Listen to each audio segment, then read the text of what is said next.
How's everybody?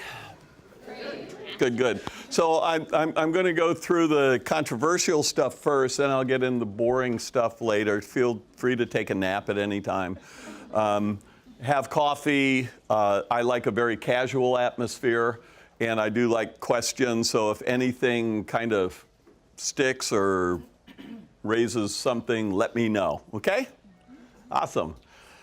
All right. So my background, I started in wine very early in life, a long, long time ago and far away. Bree's one of the newest masters of wine. Yay, Bree! I'm one of the oldest. So in 1990, Joel Butler and I were the first two North Americans to pass the Master of Wine exam. A lot of people wonder about what's different about the Master of Wine versus, say, the Master Sommelier program. Master Sommelier is an extraordinary program, an incredibly difficult examination process, and it's about wine service and protocols, and it also does spirits and cigars and stuff like that. Master of Wine program, the focus is on business and science. And, oh, am I done already? I think I stole your Oh, you card. did? Oh, great. Oh, that'd be cute. Yeah. Oh, how can I respond to this one? And the reason the pass rate is so horrifically low, it's only about 8%. So out of 100 people or more that take the exam, only 8 people pass a year. Some people take it repeatedly and never pass. And from my opinion, my point of view on it is because, number one, we don't understand the business end of things very well. We're so hyper-focused on the product. And we don't understand consumers very well either. And we don't understand, oh, I'm already up to 3 things. What we learn about wine history and traditions and cuisine and so on is actually not very good information. A lot of mistakes, a lot of misrepresentations of history in that. And the final thing is, to pass a Master of Wine examination, you need to be able to think critically. So rather than writing a paper where they pose a topic or a question, you've got an essay to write about that in a classroom situation. You've got 4 days of this, all right? And people jump to an opinion or a conclusion without considering other opinions or points of view. And so somewhere along the way, to the Master of Wine examination. I started my interest in wine when I was 14 growing up in Miami. I found through high school it was a great social tool because I could actually go into a liquor store and ask for a bottle of Grand Cru Burgundy and they wouldn't ask for ID. Seriously. So I was a very, very popular figure from that point of view. We would go to the beach, Key Biscayne, I'm from Miami, as I said, and I'd roast duck and cook escargot in a Dutch oven. I know it. And we'd have Beaujolais and Chablis, and we would have, and a bottle of a really great Grand Cru Burgundy back then was $3.50, you know? And so, so I thought, this is what I want to do. And it was long before being a chef was popular, and my parents were actually horrified that I wasn't going to go to college and get a degree in literature or something like that. I barely made it out of high school. And so I dropped out of college and went to work in Tampa, where I went to University of South Florida. And I worked at a place called Burns Steakhouse. Did anybody know Burns? Yeah. Yeah, largest wine list in the world, over 6,000 wines. Really eccentric place. It was really cool. And so then I went back to Miami and did my apprenticeships in pastry. I did very, very classical. One of the things you really need to know about my background, because it's not going to seem like it, my background is all about the history and the traditions. It's about old text, about the food, the wine, the regions, the people, and that kind of stuff. So my culinary training was apprenticeships. It wasn't a culinary school. I followed the prescription that was in the books about cuisine. You know, you have to ground your culinary training in pastries, and then do sauces and garde manger and cold table stuff and that, whatever. So that's what I did. Wine was always, wine had led me to my interest in cuisine. And while I was a chef, long before it was popular, wine was a really essential part of what I loved to do and study and participate. And I most often was, when I was a chef, I was responsible for the wine list because frankly, nobody wanted to do it and nobody actually knew how to do it. It was, you know, this is the 60s. So I left professional cooking in 1979 in Atlanta, Georgia. I went to work for a company called Happy Herman's. Anybody from Atlanta? It's actually an institution.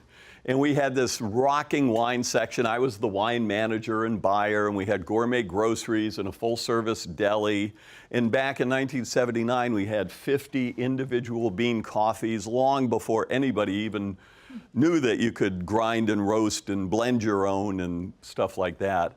And I was in hog heaven. It was so fantastic. And I was reading all the books, and I started in the rare wine business. And so we had this unbelievable access to wines from Italy and France and Spain, introducing wines that had never been introduced into the market, like Vega Cecilia and a lot of California wineries.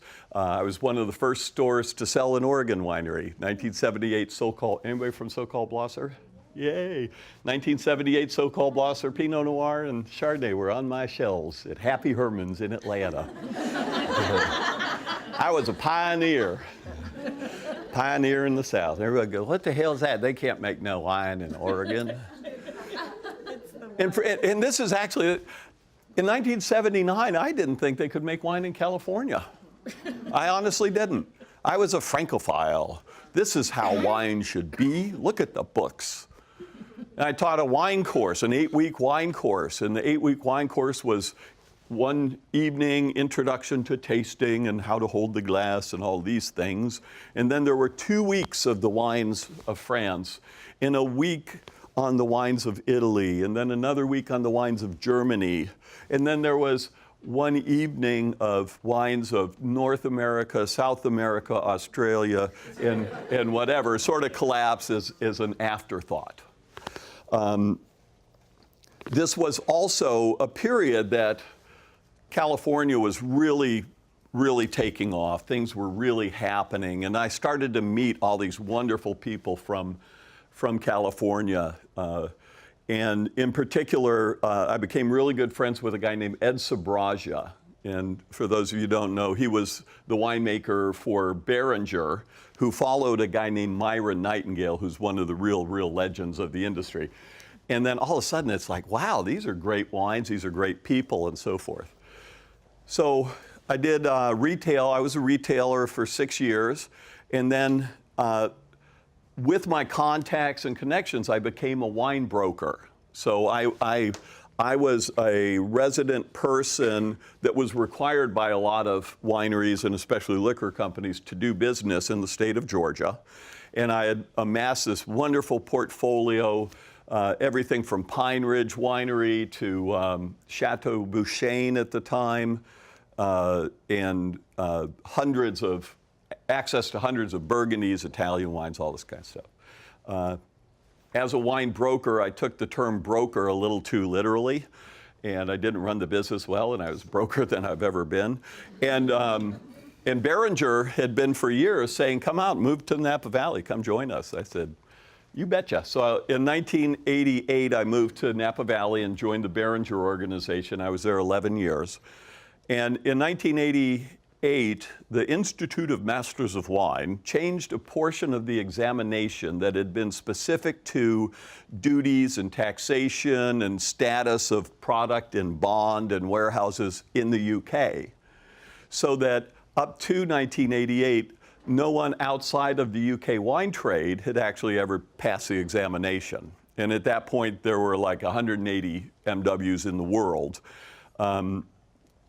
So they announced, I read in the Wine Spectator, they're accepting international candidates. And in 1988, Michael Hillsmith from Australia became the first non-UK person to pass the examination. He's a winemaker, a brilliant guy, wonderful. So I submitted my paper, my dissertation on winemaking, science, or art. So my answer was yes. And they said, jolly good. Seems like you think critically.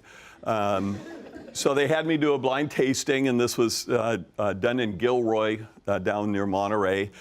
And I sort of muddled through that. They actually said I didn't pass it, and I said, well, based on the strength of my paper, would that work? And they said, yeah, come on over, you can sit the examination. Okay. But they said it in English. So I went over, I took the examination, and I was so out of my element. I didn't do well in school. I didn't know how to write essays. When the invigilator said, you may turn your paper over now and begin, my hand was shaking like this. And I just sat there and said, okay, when you're ready. I wrote the papers, I did the tasting, and I failed epically. Epic fail. I failed so epically that after I passed, the chairman of the institute for years, literally, would introduce me. Yes, I'd like to introduce you to Mr. Tim Hanni, who along with Joel Butler were the first two Americans to pass the Master of Wine examination. His first attempt was failed so miserably that I had pen and paper in hand trying to find a polite way to say, Mr. Hanni, please stay away for a very long time. Swear to God. And I'd always say, thank you, David, for the kind words. So after taking the exam and failing it in '89, I really decided I needed to learn to write more clearly and communicate better. I learned to say it like that. So I signed up for a class called Brogan's Clear Technical Writing, and this was supposed to be for communication experts and this and that. Behringer was owned by Nestle at the time, that owned Stoford Hotel, that owned the Stanford Court, so I got a suite at the Stanford Court where this 3-day workshop was. And I knew the F&B. I was staying in a suite that was so big it had a doorbell. And so this is really cool. So I go down the morning of the conference, and it's in a big room, probably 2 or 3 times this size. And there's a registration table. So you get out of the elevator, and it's down in the basement, and there's only one room. And I go to the table, and it's something for electrical engineers. And I said, excuse me, what the hell is this? He said, this is technical writing for critical thinking and disruptive innovation for electrical engineers. I said, well, hang on a second. What about that? She says, that was last week in San Jose. Oh, you betcha. Okay. All right, where do I sit? So it was me and 80 electrical engineers discussing topics like how people who ascend in a certain area of focus and expertise start to learn languages, start to learn different ways of communicating and interrelating that moves them further and further away from being able to communicate clearly to their consumers or understand their needs, all right? Now this was early 1990, I'm pretty sure, it might have been late '89. And there was posters on all the walls, and 2 on each wall, and it was the face of a VCR. And there was a function on a VCR that most people couldn't use. Anybody know what that function was? Anybody know what a VCR is? I am. It's the clock. So they had these pictures, and they had a circle around the little blue cross. All right, for those of you who don't know, this is what 70% of people that bought a VCR did. They open the instructions, they look at the instructions. Shit, I got to watch. I'm not going to use this. 70% of people who bought a VCR never even, yeah, we'll get to that, yeah. So then 30% was made up of people who loved technical stuff, and they could sit there and hold the buttons and wait and do this, and they press this and then do that and this and that, and oh my God, I got the time, yay. So that was either people who were geeks that loved to do that kind of crap, or people that had to record a football game or a soap opera or something that really needed to learn how to do it. And then you got to the timer, and the timer was just more of that same crap. So only 30% of people who bought VCRs could use the clock. If there was a power outage, or if you had to unplug it or move it or whatever, only about 20% of people would reset it because they didn't want to go through that. I'll just go without the game, or whatever. I mean, and it was really, really crazy. And so the point was to make it worse. And what's your name? I'm sorry. Stephanie. Stephanie was going like this, right? Because there was a reminder in millions of households all around the world. Anytime it was dark, you would see this little reminder, you're too stupid to use me. Okay. I'm going to propose we're kind of like that with wine now. That we're actually being rendered incapable of communicating with consumers. The more training you get, the more expert you become, the further removed we all become. And when I say this, I'm coming from a very classical background, very traditional. I've done it all. I do it. It's not like there's any hold harmless for me, because I've been as big or even bigger a part of the problem for a very, very long time. All right. I came out of that class after the 3 days with the 80 electrical engineers, and I had learned critical thinking. So again, instead of jumping to a conclusion about something, taking pause and say, now I've been told that's conventional wisdom, but where did that information come from? And isn't it interesting that this person is really smart and really successful, and they've got this opinion, which is almost maybe the polar opposite of this person.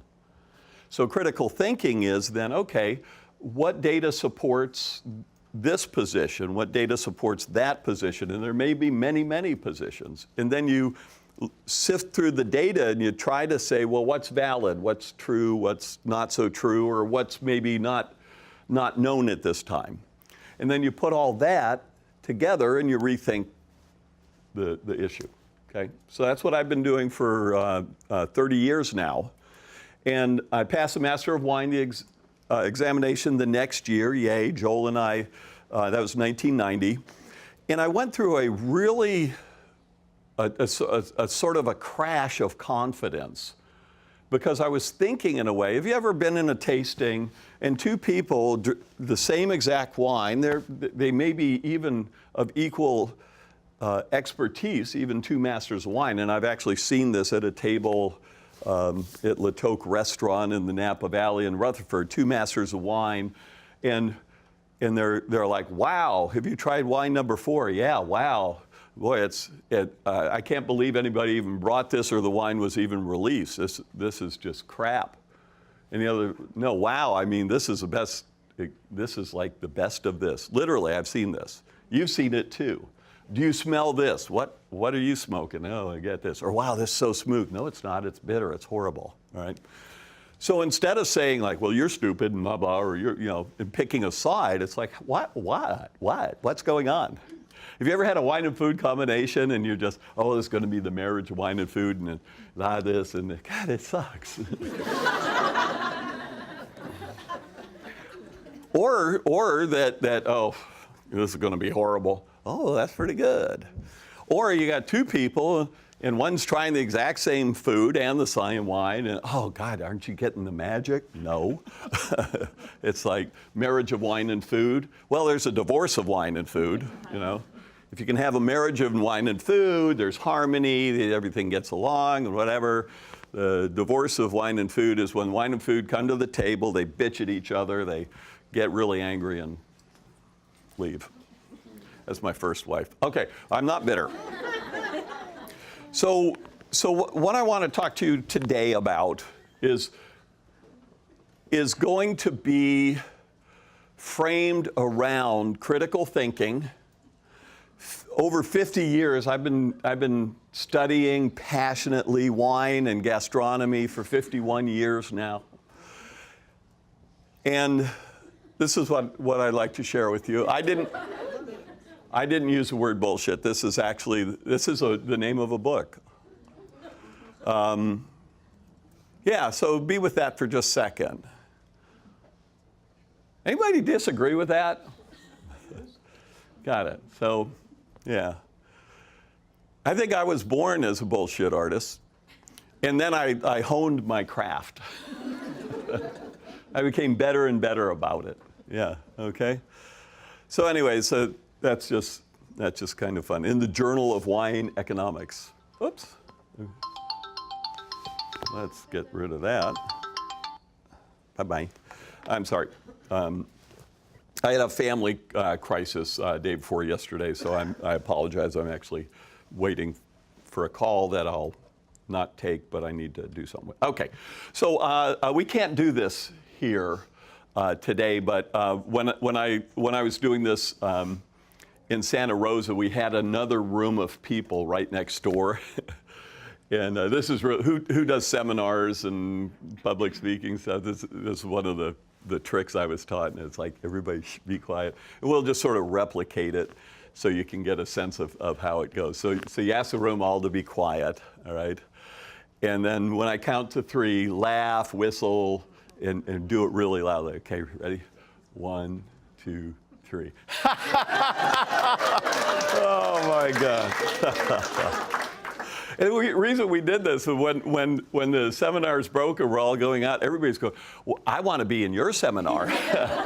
Because they don't know, right? Because we don't know. We experience things that we don't know. And then it makes us want to be or not want to be some places, or want to be or not want to be with people, and so forth. And for me, this is always kind of a fun thing. I mean, is this the party you might want to be in? All right. So, but what if you were downstairs with that? Maybe I don't want to be there. I don't know what the toilet's doing in the room. But there you go. Okay. Anybody see the movie Poltergeist? Yeah, we're here. Okay. What does the word poltergeist mean? I love words, by the way. We're going. I think it's German, isn't it? It is German, yes. Mischievous spirit. Pardon? Mischievous spirit. Yeah. And that's perfect. So that is a common definition of poltergeist. But there's an older origin, and what it actually means is something a little bit different. The word guest comes from Geist. And polter means loud. Those are poltergeists.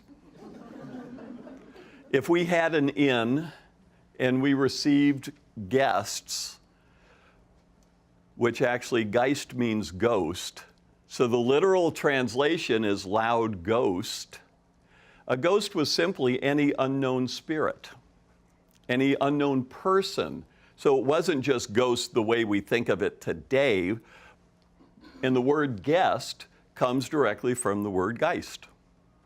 So if these were in the room up above, they were loud guests. And it could be that they were doing more innocent things or procreating and the headboard was banging against the wall. They were poltergeists, okay? So the etymology of the word guest comes from the word stranger or even enemies, so the mischievous guest and so forth, okay? The word host comes from the word ghost, or the word ghost comes from the word host, because the host was the receiving end of the unknown spirit. So the ghost doesn't know you, and you don't know the ghost. Right? Does that make sense? And it's from host, the Latin, and guest from the German, and hospitality, hospital, hospices, hotels, hostels. The word hostile all come from the word host, the person who receives the ghosts. That makes sense? All right, and a good host is always considerate of the guest's needs. This is direct out of some dictionary that suited my needs. That's how I do definitions. I find the one that I like the best. That's one I use. Some really fun stuff around this, and this is kind of how my head works or doesn't. It turns out that if we had guests staying in our inn and they're leaving the next day, usually there was some sort of compensation that was due. And if they were leaving without paying, they say, oh, sorry, I forgot my e-card, or this or that. Say, that's fine. We're going to keep a member of your family or party as collateral, and when you come back, we'll let them go. Anybody know what that word is now? Hostage. Hostage. That's where hostage used to actually be a hospitality word, sort of, for keeping someone as collateral until you receive payment. Isn't that fun? Boring as hell, maybe? I don't know. Who's that? Niles, yay. What show do we have? How do you know? Because you've seen it before. You know that. Is that truly Niles? Is that his real name? No, it's representational, okay? And he's an actor in the show Frasier. Who doesn't know who the heck that is? Should be some people. If you're not knowing of it, you just don't know. You have nothing to process, nothing to gauge that against, nothing to say that's Niles, let alone is from Frasier. It's like, what's that, right?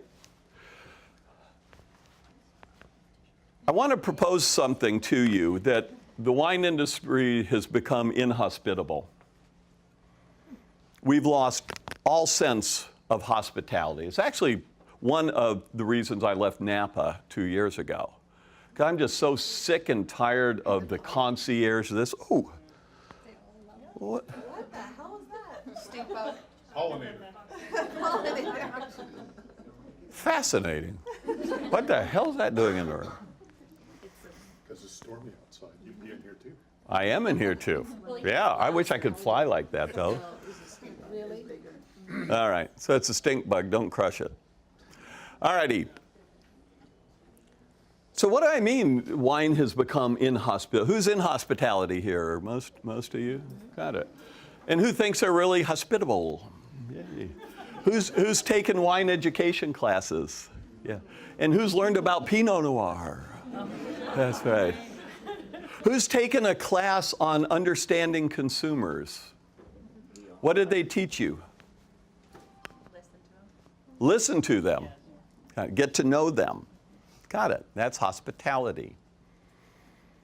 All right. Here's what the consumers see and hear. Anybody here love sweet wines most of all? Anybody love sweet wines more than any wines? Thank you. And with a steak even? Yeah. Yeah, but if you did, yes. Thank you. And thank you for that. By the way, did you know that's a sign of having the most taste buds and the highest perceptive acuity? I did not. And my host this morning, Jacques Roland from France, a chef, and he's got the bed and breakfast of the Tuscan bed and breakfast, and he's French.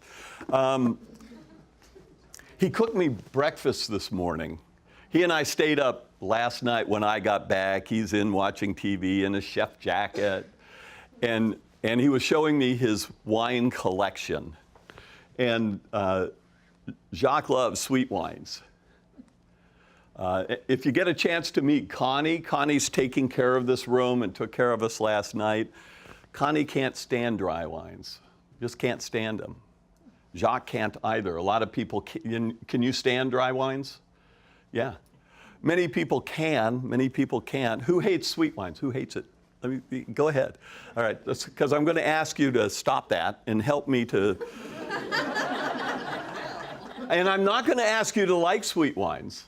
I'm going to ask you to love and cherish sweet wine consumers and to completely change our conversation and restore a sense of hospitality for everybody. My mother-in-law loves sweet wines. She was actually my inspiration to do what I do today. And I don't like sweet wines, just to be clear. But I love my mother-in-law, who's a PhD in economics, who is a semi-professional golfer that did a professional tour, who was in her late teens, she was a fast-pitch softball pitcher. Have you ever seen those guys? Have you ever seen that stuff? It is so cool. She's a millionaire. And here's what she sees on TV about herself. Now, this is going to go fairly quickly, and I'll give you a little background. It's going to be Niles and Fraser talking about evidence that somebody's unstable, they're below average intelligence, and so on. So it goes fairly quickly. So, ready? Here we go. Borderline. Does she ever act delusional? Well, she often claims that she's responsible for the success of our show. Building? Well, Building? Yes, that's good. Does she display below average intelligence? She once ordered a bottle of white Zinfandel. Jackpot! Go to her, she's a threat to herself. It's amazing they even let the woman drive. What the hell? Anybody know anybody that loves Moscato and white Zin? Why in the world do we actually let anybody, any wine writer, any wine critic, any wine educator, act that way about wine consumers? How did we get there? Now, I'm a champion for sweet wine consumers. Okay? I'm a champion for people who love Robert Parker. Who loves Robert Parker and the scores? Who loves to get a 98-point score from Robert Parker?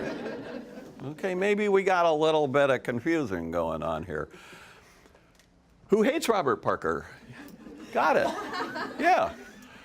What I'm going to tell you is there's a diversity of consumers, and there are things that drive consumer preferences and behaviors, and knowing it can have you execute a much higher level of hospitality, of customer service. It can help you engage and convert and retain customers longer, build confidence and trust in who you are so that they relate that product to your sense of hospitality and caring and love for people. All right? I love people more than I love wine. If you love wine more than people, if you think you're the end-all that should be the arbiter of everybody's taste, you'll probably want to leave now, because I don't want you to hit me later. But that's what we're going to talk about today, okay? And we're going to talk about some, hopefully what you'll find really cool research, some things that may make you go, aha, and then also why we should end wine and food pairing forever. Are you ready? They're here. I love the computers and crap. I know, isn't that fun? They're here. That's our GIF of the day. All right, so here's what we're going to talk about today. Newly understanding the total wine market. Not just a niche kind of a thing, all right? We're then going to talk about embracing and cultivating all wine consumers. Yes, even whites and Zinfandel drinkers. And understanding the cost to the wine industry of things like that on Fraser and what it actually does to disenfranchise consumers and that kind of stuff. And I know a lot of you are specialists in this, only a narrow range of really great wines that you're very passionate about, but how you might even consider some things that you're going to think are just absolutely ridiculous that I'm going to recommend on how to address certain consumers that could actually really benefit your business, all right? We call this the New Wine Fundamentals. This is a complete revision to a lot of what you've been taught. Who's done WSET classes? Anybody? Sommelier courses? Society of Wine Educators? Okay. A lot of that stuff's really wrong. But it's all changeable. And there's an explanation for how things got this way. But hopefully there's a new way to create a self-awareness of personal preferences and learning how we perceive wines is what we're going to talk about. Then understanding consumer preferences and how they perceive value. And here's a simple value proposition. I've got a bottle of 1947 Cheval Blanc in the car, and I'd be willing to open it with some condition. Who wants some of my 47 Cheval Blanc? Okay. You've got to pay for it. It's $15,000. Anybody hate all these sweet red wines that are coming out? Yeah. A lot of critics hate the, Meiomi Pinot Noir has 7 grams per liter of residual sugar, 0.7%. Oh, that's too sweet, or whatever. 47 Cheval Blanc's one of the greatest, most famous wines in the world. It's a red wine, predominantly Cabernet Franc. When it was released, it was said that it was just horrifically high in alcohol. It was a very, very strange vintage. Things happened. It was just, a couple of years after the war. This crazy level of alcohol was 14.5%. Is that kind of like a standard today? Yeah. And so, the other thing to know, it had ridiculously high levels of volatile acidity, all right, vinegariness kind of thing, all right. And I'm sorry to tell you also, it was 30 grams per liter or 3% residual sugar, almost as high as white Zinfandel. Did you know that? So we're going to talk about things like that and revising a lot of misconceptions and confusing definitions and history and traditions that have just gotten totally out of whack and out of control. All right. So I'm going to give you some homework, and I can't do it with you today. I just on Saturday morning, I spent 4 hours with the senior educators and chefs at Mondavi, systematically destroying every misconception and pseudoscience of wine and food pairing.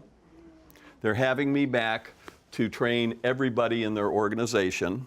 Robert Mondavi was a huge fan of this. Did anybody watch the CNN special on Jeremiah Tower?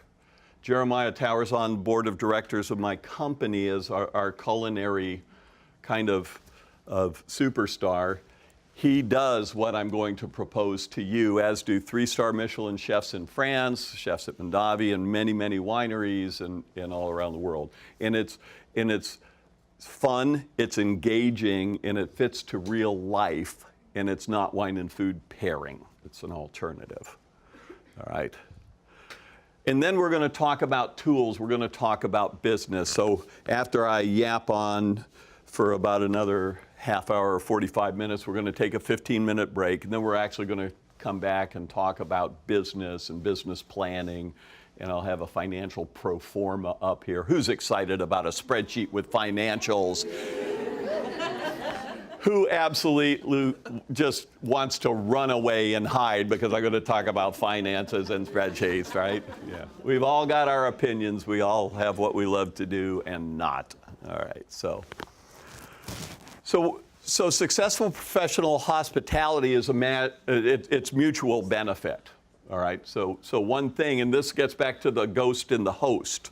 There's an interrelationship there, and to really be successful in hospitality, you have to get your business benefit. You have to have the things that you measure that keep your business alive, that get you your bonuses. There's a performance there, and it's dependent upon the guest or the customer, which we're going to use kind of interchangeably. and they have to get the value that they're looking for. There's value in wines that are $2.99 a bottle. There's value in wines that are $1,500 a bottle, all right? And it's up to every individual to determine what those values are.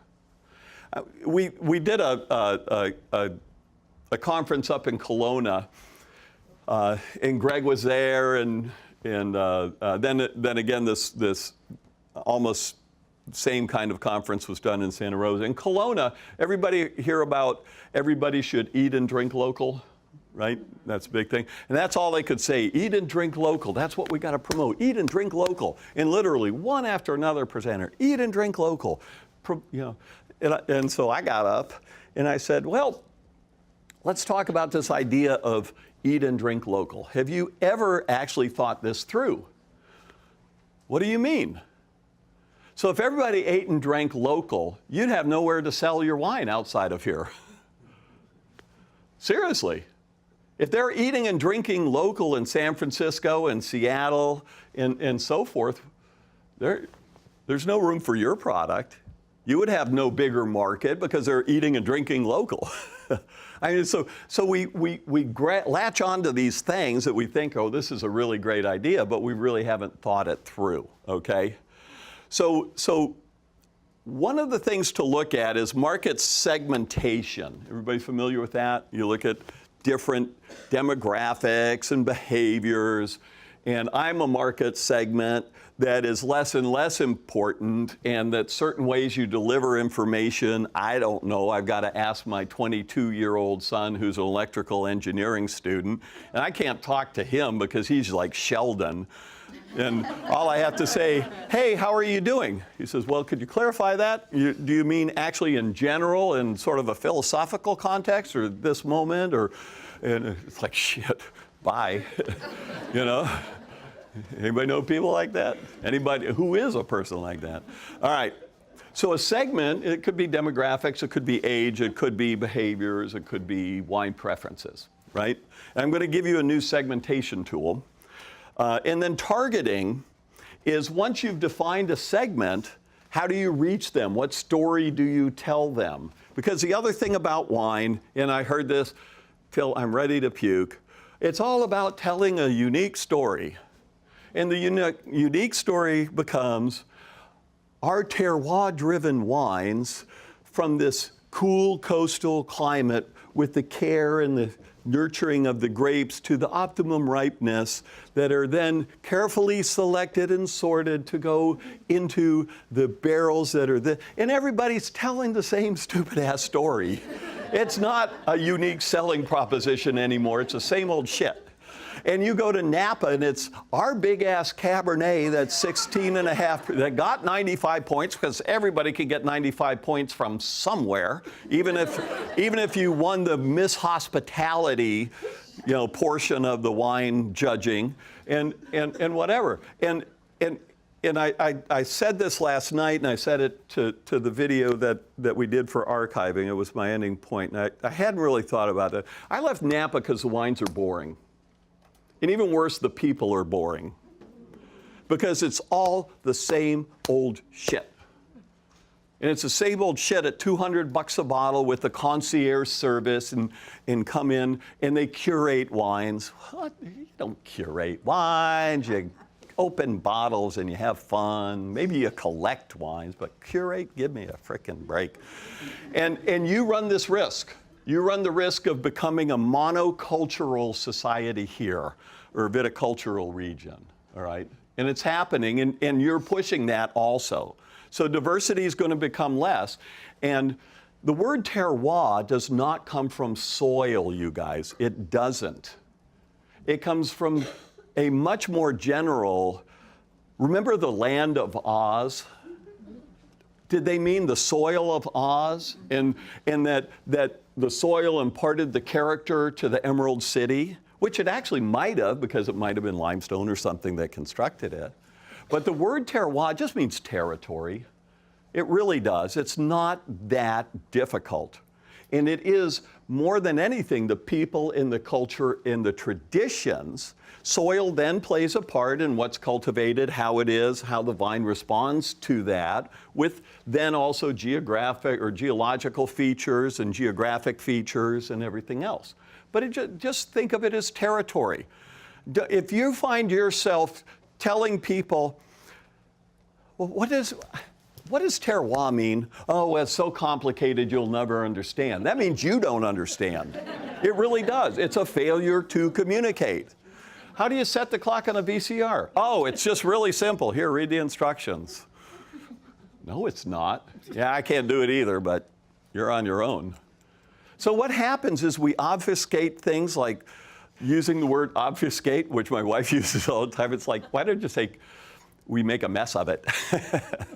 So people can understand. I don't have to go to Google obfuscate. Is that with a PH or an F? All right. So targeting means you've got a group of people defined by something that helps you narrow down what you're doing in the information and the language and how you're sending it and that kind of stuff, okay? What's your value proposition? And look at all the back labels. I teach an 8-week wine business course, and my class right now, I did a lecture from here last night at 5 o'clock. We do a couple webinars a week. And their homework is to actually go into stores and go to an area and look at the back label to see how people are trying to differentiate what they're offering to create superior customer value. Superior customer value, all right? And then positioning is, where are you in the market, in the minds of your target customers? Are you a hospitable place to go? Do you offer some sort of exquisite experience? Those kind of things. So who are you in the minds of your consumers? Okay, so that's what we're going to do. I should have done this one last night. I actually showed the wrong PowerPoint, and it's like 9 o'clock. I'm already way over, and I'm going, like, when the hell's this slideshow going to end? So I was showing a 3.5-hour presentation in a 1-hour time. Okay, so here's what I want you to get today and leave with. Hi, how can I help you? How can I make this the experience you will love on your terms, not mine? And if you give me permission, I can rattle on all about regions and grape varieties and clones and soil and all this stuff. If you need me to explain any terms, I'll do my best. And if I don't know, I'll actually let you know I don't know. Well, what's terroir? You know, I heard it's just territory.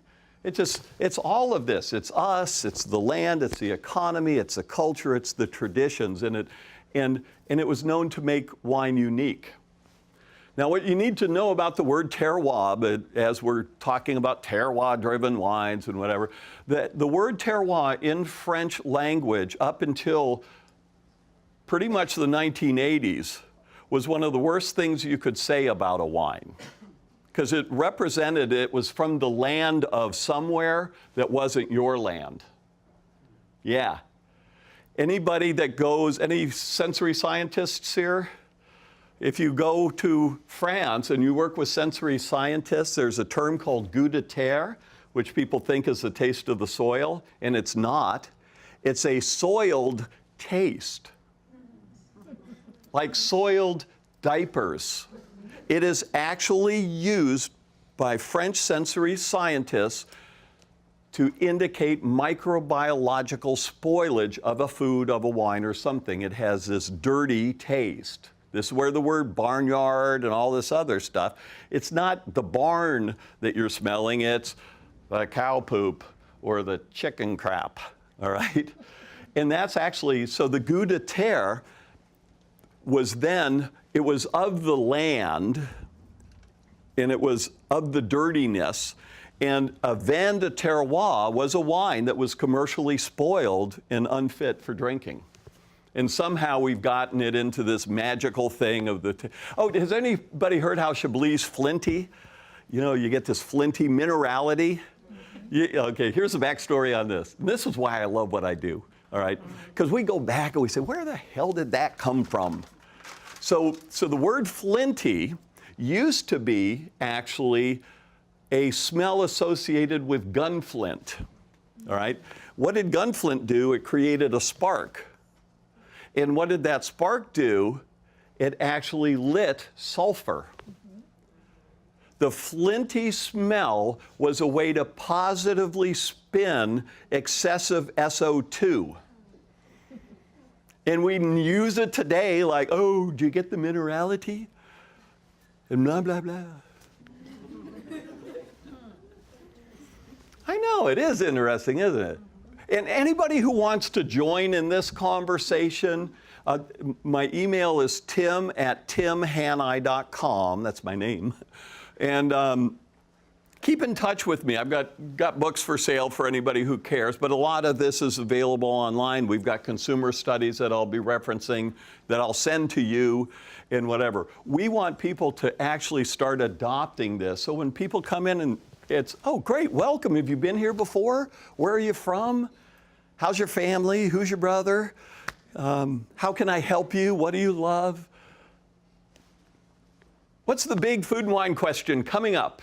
Everybody's going to be asking it. What goes with turkey? What goes with turkey dinner? And what do you say? Whatever you're selling. That's right. My wine. I was traveling around with Christian Roganon when I was with Beringer. We had a joint venture with Champagne Dutz in France. And Christian was, and he's now the winemaker at, I think, Letitia, and he has his own brand. Really smart guy down in San Luis Obispo. Love him to death. And he and I were traveling on the road. I was PR communications director for Beringer, which was defined by Myron Nightingale, the winemaker emeritus. Oh, PR, yeah, pissing rigorously. And so my job was to take the winemakers around, Ed Sabraja and this. And Christian and I were in Austin, Texas, and he was supposed to give a talk. Oh, I thought it was too late. I thought they were trying to drag me off already. And so Christian says, what do I say? And I said, just say something from your heart. Say what you think about people, say what you love about wine. And this was actually my job, was to tell him what to say. I said, here's what you say at the end. This wine is made with my love. It's with my heart. It's my passion. You may or may not like it, but I want to share with you my passion. I want you to feel my passion. I want you to feel my love for what I do. And God dang it, people were mad. Oh shit, I want to meet this guy. And so he was surrounded by people. You're so awesome. He said, this is good. And it was, hi, I love you. Thank you very much. All right, so what do you love about wine? What do you love about wine? Where do we start? Brings people together, just like in Frasier. Yeah. Versatility. Creates memories. Can those memories be bad? Yeah. It can stop memories. That's right. I think that would be this one. It's points, it's metaphors, it's soil, it's earth, it's struggling vines, it's the wine riot. Anybody been to the wine riot in Boston? It's awesome, isn't it? I mean, the people having a blast. It's a different way to do things. For some people, it's points. Get over it. It's just, and we'll talk about who those people are and why that system's perfect for them, okay? And it's also all these, light and lemony and this and that. And so if it's light and lemony, I want a dish that's light and lemony because it'll be this harmony and hoo-da and works together. That's called metaphor matching. That's what we do. So we're going to talk about phenotypes. Phenotypes came up in a conversation with my research colleague, Dr. Virginia Utermohlen at Cornell University. She's a board-certified pediatrician and a sensory scientist. I've been working with her for about 15 years.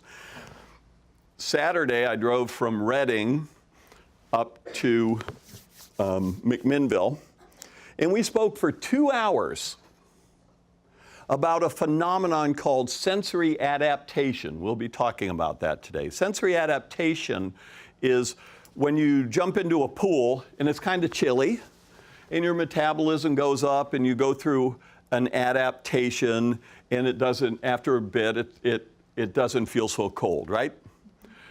You go play in the sprinklers. If you've not done this, do this. You might want to wait till summer. The sprinkler's ice cold, and you jump and it goes, chick, chick, chick, and you do it on your butt and all that, chick, chick, or you got one of these that do that and you try and jump over it and miss it and you play tag and all this stuff. What happens when you jump in the pool? Feels warm. Okay, so sensory adaptation is a benchmarking process. It's a neurological process, and it explains wine and food, and it explains all sorts of stuff. And we were having a conversation about sensory adaptation from a physiological level, what happens with ions and charges and molecules and receptors in your taste buds, and then what happens in the adaptational process neurologically, where your brain's benchmarking a new input and whatever. We spoke for 2 hours on that. I'll cut it down. Shit happens. All right? Everybody knows some people love broccoli, some people hate it. Okay? Who loves hot, spicy? Hot, spicy, hot, hot, hot. Who carries their own hot sauce? Okay, some people do. Who doesn't get ultra hot burning? Yeah, it's just not in your wheelhouse. Nope. Yeah. Who wants to know why some people become so actually addicted almost that they carry their, who wants to know that? Everybody? So for those of you who get this intense hot burning sensation, you're having an orgasm. What? Google it. All right.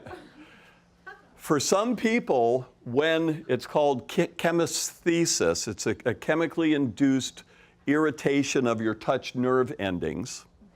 And for some people with arthritis, you'll buy a topical cream with capsaicin from Chili's in it.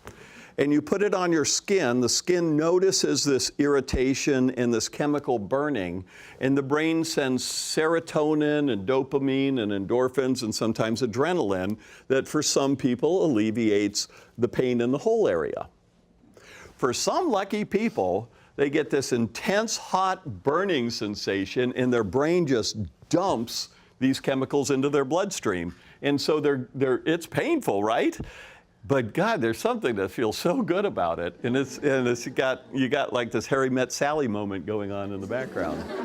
Seriously, look it up. That's what happens. So what wine goes with hot, spicy food? Sweet wine, Riesling, Gewürztraminer. Oh, Gewürz means spicy. Oh, got it? It's all crap.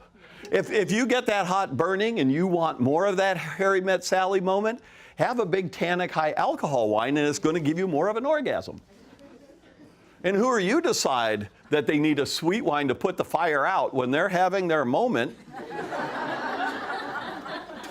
Seriously, we don't know what the function is. We don't know how different it is for different people. And we jump to these things that we think are an answer. Who loves red wine period? You want red wine with everything, blah, blah. You don't want a Riesling with your spicy food, and you'll just order it less spicy or pick the chilies out if you don't like it and whatever. Where did we get to? Oh, you're going to like Riesling even if you hate it. And if it's hot, spicy steak, oh God.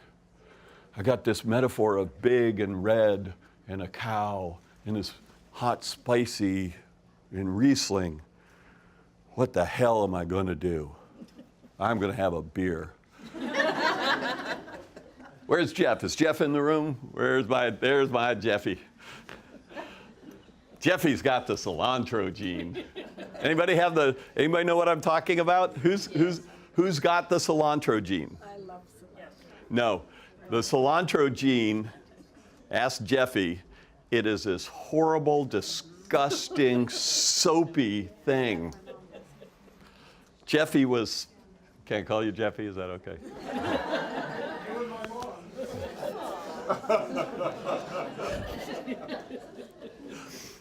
My best friend in the world passed away yesterday. His name was Jeffy. So, and I did that accident. I'm sorry.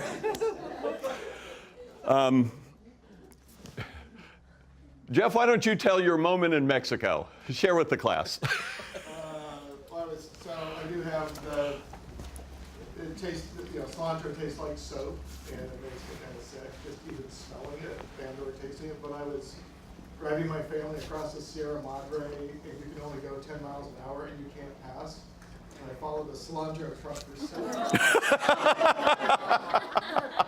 So it was, it's all flying off, surrounding the car. It was, Cilantro hell. He was in the Sierra Madres. If you don't have that gene, you have no idea what he experiences. And people ignorantly will say, oh, I didn't like it, I learned to like it, you can too. No, he can't. He just can't. But as your palate matures, if you had a more sophisticated palate, Julia Child had the cilantro gene. She was asked on Larry King Live, is there anything you can't stand, any food you can't eat? She goes, oh, I hate cilantro. It's disgusting. And Larry King said, well, what do you do when you're served food? She says, I either pick it out and throw it on the floor, or usually I have to send it back, because the tiniest speck of cilantro in his risotto renders the whole dish unpalatable. So what wine goes with cilantro? Oh, Sauvignon Blanc, because it's got pyrazines and it's grassy, which are green, and cilantro's green, and it's kind of an herb that's kind of grassy, so it goes together, Anybody hate blue cheese?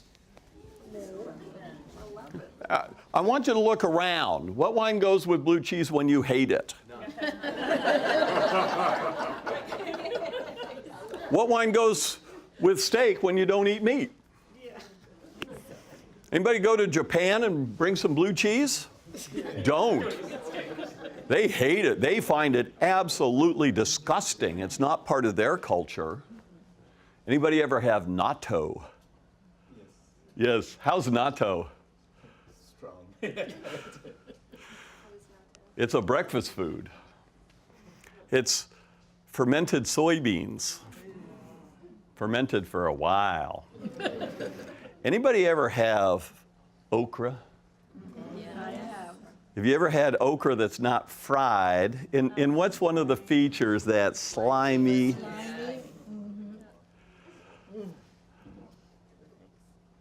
Natto makes okra seem crisp.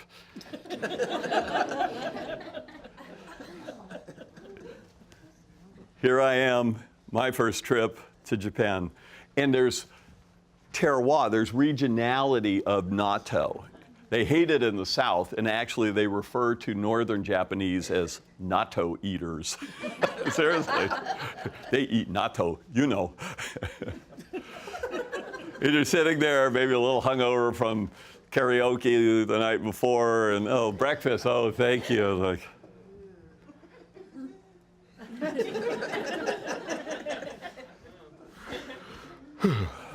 okay. We're different, okay? So what's a phenotype? You may remember, or not, if you're like me, a phenotype is a combination of physiological characteristics of an organism and then how they adapt to their environment over time, okay? That's what a phenotype. You've got frogs that live in the forest, they're green, they live up in the canopy, they've got a certain diet, they've got certain behaviors, they look a certain way. A group of those frogs go into a cave. They find it cool and damp, they find lots of food. It's a new food, so they adapt. It's sort of like fusion cuisine in the forest, okay? And there's Barry White playing in the background as they're frolicking around, and they start reproducing, and they have other little frogs, and generations go by. They don't need eyesight. Who needs eyesight? So their eyes stop functioning over time. They lose their green color over time. But you can still go back genetically and see that they are directly related to the frogs out in the forest. But you can't even imagine when you look at them, one's gray, blind, and eating these things that live in the cave, and the others are frolicking in the canopy, green, and so forth. So a phenotype is what we refer to as every human being as a unique set of their genetic characteristics and how they adapt over time. Okay? There you go. Learning to recognize a phenotype helps you segment the market differently. It helps you make wine and food recommendations that actually make sense to them and actually fit into their life. It gives you the opportunity to actually structure email blasts and do things in the tasting room that make people go, wow, they got me. Or maybe they didn't have a wine for me and I was part of a large group, but I love going there because I love the conversation and I love how I felt. I've never experienced that at a winery before. That's what we're promoting. We are asking people to stop this, oh, you like sweet wine? The sommelier sneer. Oh. Right? Because it's embarrassing, it really is. And we should not stand for it anymore, seriously. We just should not stand for it. We need to know that genetics dictate alcohol warming. Have you ever seen arguments over high and low alcohol and what's the right? Well, did you know there's a SNP for that? That's our new battle cry. There's a SNP for that. A SNP is a single nucleotide polymorphism, and these are the parts of the genetics that determine your hair color, your skin tone, your shoe size, whether your eyesight works well or not, or whether you need to make an adapt. I'm a phenotype. I just adapted so I could see what the hell I'm talking about. All right. And there are this is a level that we're now exploring. I'm so passionate about this. This is so cool. There's a gene called OR6A2, and that's what Jeff has. And they could actually, if he did his 23andMe and did these analysis, if you get the full one, it actually shows up. And they can actually study to show in different cultures up to 17% of the people in Azerbaijan.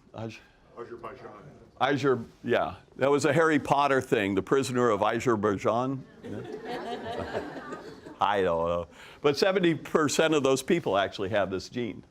I know a Chinese lady that I mentor. She translates for me in China. She's starting her own winery, and we've been working together for 5 years. She comes from a place in the Yunnan province where cilantro, which is not called cilantro in the UK, it's coriander, by the way. It's a different language. Language is all metaphorical, it's representational. And she's got that gene. And she calls me Shifu. Anybody see the Kung Fu Panda? Shifu, yeah. So I'm a Shifu. So she goes, Shifu, I don't want to go home. It's hell. Because it would be like Jeff growing up in a part of Mexico where that cilantro truck was going. Yeah, worse. Oh, bad news, I'm behind the cilantro truck and it stopped where I did and unloaded, and I've got to spend the rest of my life there. So what we do know now is there's a SNP for how you experience alcohol warming. And people who don't have the SNP, high levels of alcohol just taste sweet, including Scotch. Guess what kind of wine they like? The higher the alcohol, the sweeter it is. They don't like sweet wine, they think. They like dry wine, but they're actually getting sweetness as the alcohol goes up. The person sitting next to them that has one SNP is getting the warming and at a certain level burning, and then combined with bitter phenolics, and it's more burning. And the phenolics are important because there's a huge difference in the perception of Scotch with a lot of small molecular weight bitter phenolics in vodka that is actually repeatedly clarified to taste more like nothing. And people spend $50 or $60 for a special bottle of vodka that has been processed to taste more like nothing. There's no right or wrong, but there's certainly differences in perception and how we experience. My research colleague, Dr. Virginia Utermohlen at Cornell, is so sensitive. Who was my sock person this morning? Yay, that's right. We had such a great conversation because she was my shill last night, but she wasn't answering any of the questions right. What's your name again? Rhonda. So Rhonda, well, you were sitting right about there last night. And so I was asking if she had to cut tags out of her clothes. No. And then she came over to me this morning. She says, but I discovered I'm buying clothes with no tags. That's actually the ability of an industry to adapt to a need of different phenotypes. And tell us about your socks. Well, it's actually my mom. Or your mom. Socks. I'm sorry. My mom has to turn her socks inside out because the seams rub on her feet. She hates the sensation of it. Yep. And Dr. Virginia Udemolin has to do it with her underwear. She's so sensitive, she has to turn it so the seams are out because she cannot stand like her mom can't stand with her socks. So is something wrong with that person? No, it's their world. It's just their thing. And there's a SNP for that. And it's a tactile sensation sensitivity that correlates to other things that we can now actually learn to have conversations with your guests to get who they are, what they like, and so on and so forth. And this affects bitterness, this affects eyesight. Genetics determines what you can perceive and at what intensity. Okay? Let's see if that correlates to the correct slide. Pretty much. A phenotype is what receptors, what kind of receptors, how many receptors, what's the transmission system to the brain? Anybody colorblind? Okay, you just don't have certain receptors, right? You can't see those colors. And you probably learn to do certain things that might give you an indication of what color might be there, but you can't train yourself, you can't learn to see colors that you can't see. There is no color in reality. There is no color. It's only in our mind and with our receptors that it's created. It gets into all sorts of philosophical and religious questions. I think it's aliens, but that's my opinion. Right, so everybody get that? Any questions? And we're going to talk a little bit about this more, but anybody have any questions about the genetics of perception? Okay. Everything else is neurological and psychological. Your palate does not mature. It is mature. It's wherever it is, and that's your palate. But what happens mostly in our changes and preferences over time are because of our culture and our environment. You're actually starting to be enculturated in the amniotic fluid before you come out into the world. There are molecules of smell and taste that fetuses can experience, and sound and touch. Not so much sight because it's kind of dark in there, all right? Life experiences. You go to this place, this happens to you. You were in this tasting room and they did something, and that shifts to like something or to dislike it. It's how we acquire and dispose of tastes over time. And then learning and observation we'll get into. And this is how we, this is a good wine, this is a bad wine, this is the right wine and food combination, the wrong food. I like this, I don't like this, okay? So this is the human perception system, the sensory system that we all have, that everybody's a part of, and it's so vastly different from one person to the next. So we've got a process called phenotyping. We ask people things they love, like hot, spicy food. Who loves coffee? Lots of cream and sugar. Lots of cream and sugar. Go ahead, raise your hand. Sign of having more taste buds. Now who is it? Yeah? All right. Who loves salt? Salt to a fault. That's what we call it. Salt to a fault. Just so you'll know, it's the #1 sign of having the most taste buds. The role of salt is actually, there is a primary taste, but even more importantly, it suppresses bitterness. And so people who dig salt, and the chef is outraged. I took the salt off the table because I know better than you what you should like. That's arrogance, that's stupidity, that should never, it should be go back and learn what the hell's going on, asshole. Don't ever think that of me.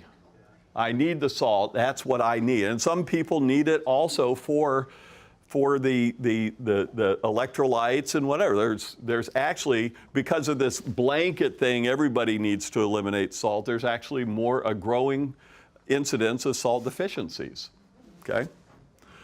So we ask what people love, what they hate, and what they want, and we can actually do a kind of physio-psycho profile of that person, okay? And it's really fun. We have 4 categories of what we call phenotypes: sweet, and the sweet wine lovers, most taste buds, live in this highly, highly elevated perceptive world. Things are louder, brighter. They can hear a higher frequency range. Anybody here able to actually hear silent alarms? That would be consistent with you, girl. Yeah.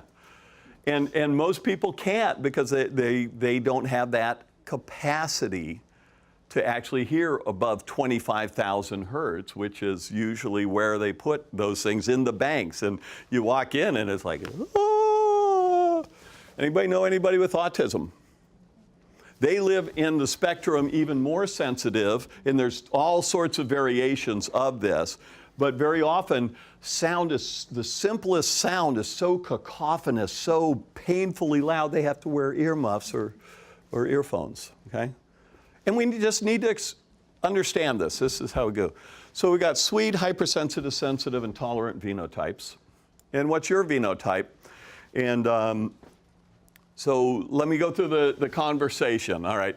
I need somebody who meets the following criteria. Love salt, love salt, love salt. Hand up. Love salt, and you either can't drink coffee and you have to dump bunch. Yeah, okay. And are you a tea drinker? Yes. Yes, got it. So this is predictable. And I already know, but what happens when you have artificial sweetener or a diet? She's got other receptors, and a lot of you have that. I can just look at your face and I can get how you react to that, okay? How much do you like salt? You love salt? You love tea more than coffee? Not vinegar. Not vinegar. Who loves vinegar? All right. All right. So I'm going to go out on a limb on this one, but this usually works, but it's not as high a proportion. Who loves sparkling wine and Sauvignon Blanc more than anything? You do? Okay, great. All right. Some of you? Great. Which of you are pickle juice drinkers or were? Seriously, right? There's a correlation. There's a correlation, and there's millions of pickle juice drinkers that have to hide it like our son. What you doing, Landon? Nothing. God, what happened to the juice and all the pickles? I don't know. This was him. I think we think he was about 3 years old. We're sitting at the dining room table, and he's got the salt shaker's #1, putting it in his chocolate milk. Okay? Some people need that. And then he's kind of analytically looking at it. This is our Sheldon.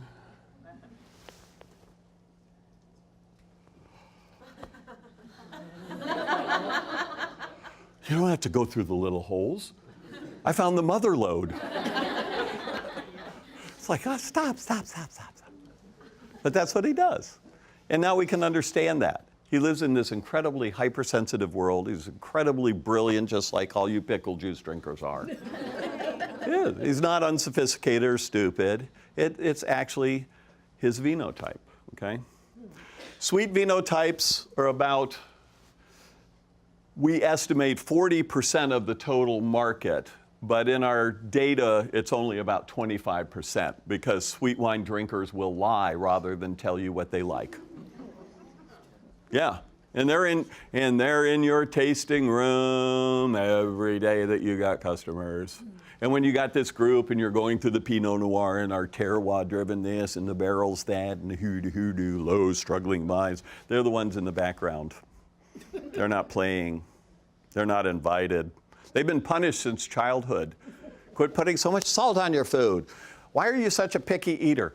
The good kids, you guys go play. You stay at the table till you finish your meal. Why can't you be like them? So who are my sweet phenotypes here? All right. How many of you have rescue pets? And because sweet phenotypes and most hypersensitive are empathetic to a flaw. They love people, but they actually feel like they didn't fit in. Seriously. And when it comes to wine tasting, they're back. And you ask them, do you like wine? Oh, not so much. And if it's no, I don't drink, no, I don't do alcohol, that's one thing. But this means, yes, I really love sweet wines. I wish to hell somebody would pay attention to me and give me something I frickin' like, because I can only go home to my cats. They're the only ones. No shit. I know, it is. Now, isn't this a hell of a lot more fun than the hooter? You know, seriously, you engage people. They go, my God, I couldn't believe we went in. I want to go back here. Oh, well, we've already been there. I don't give a shit. These people get me.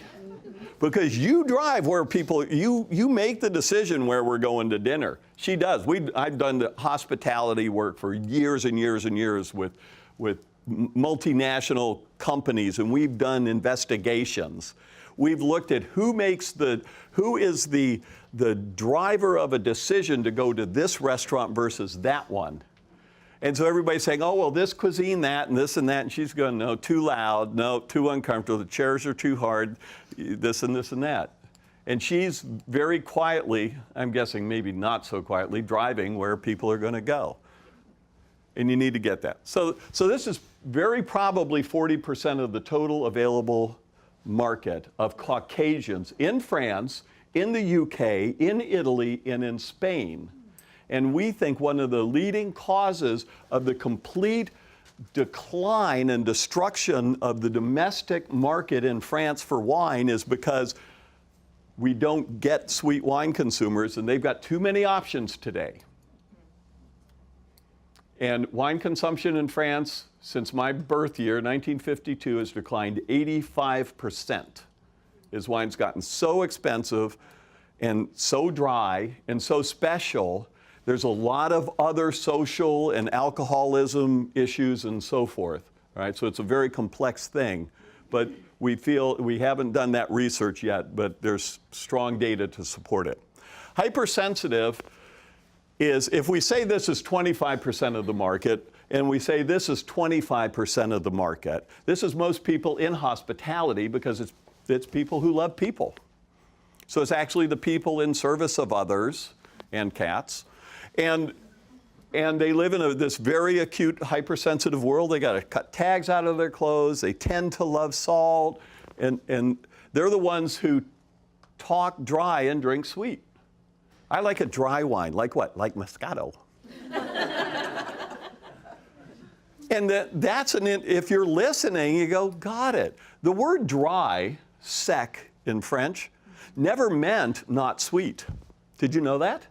Even technically today in Champagne, a sec, dry champagne can be up to 32 grams per liter, 3.2 residual sugar, white Zinfandel. So that an extra dry is actually still really sweet by today's standard. And then the English wanted even drier still, and the French decided to mock their ass and called it brut. And literally were mocking the English for their taste for not sweet champagne. French always love sweet wines. We're way off base on that historical point. So that's hypersensitive. I love Pinot Grigio. What tastes watery and thin to people down here is really flavorful and sometimes even overload for them. But if you're not in that world, you can't, like you can't understand what Jeff goes through with his cilantro. You can't understand if you're not in that group. Sensitive phenotype is in the middle.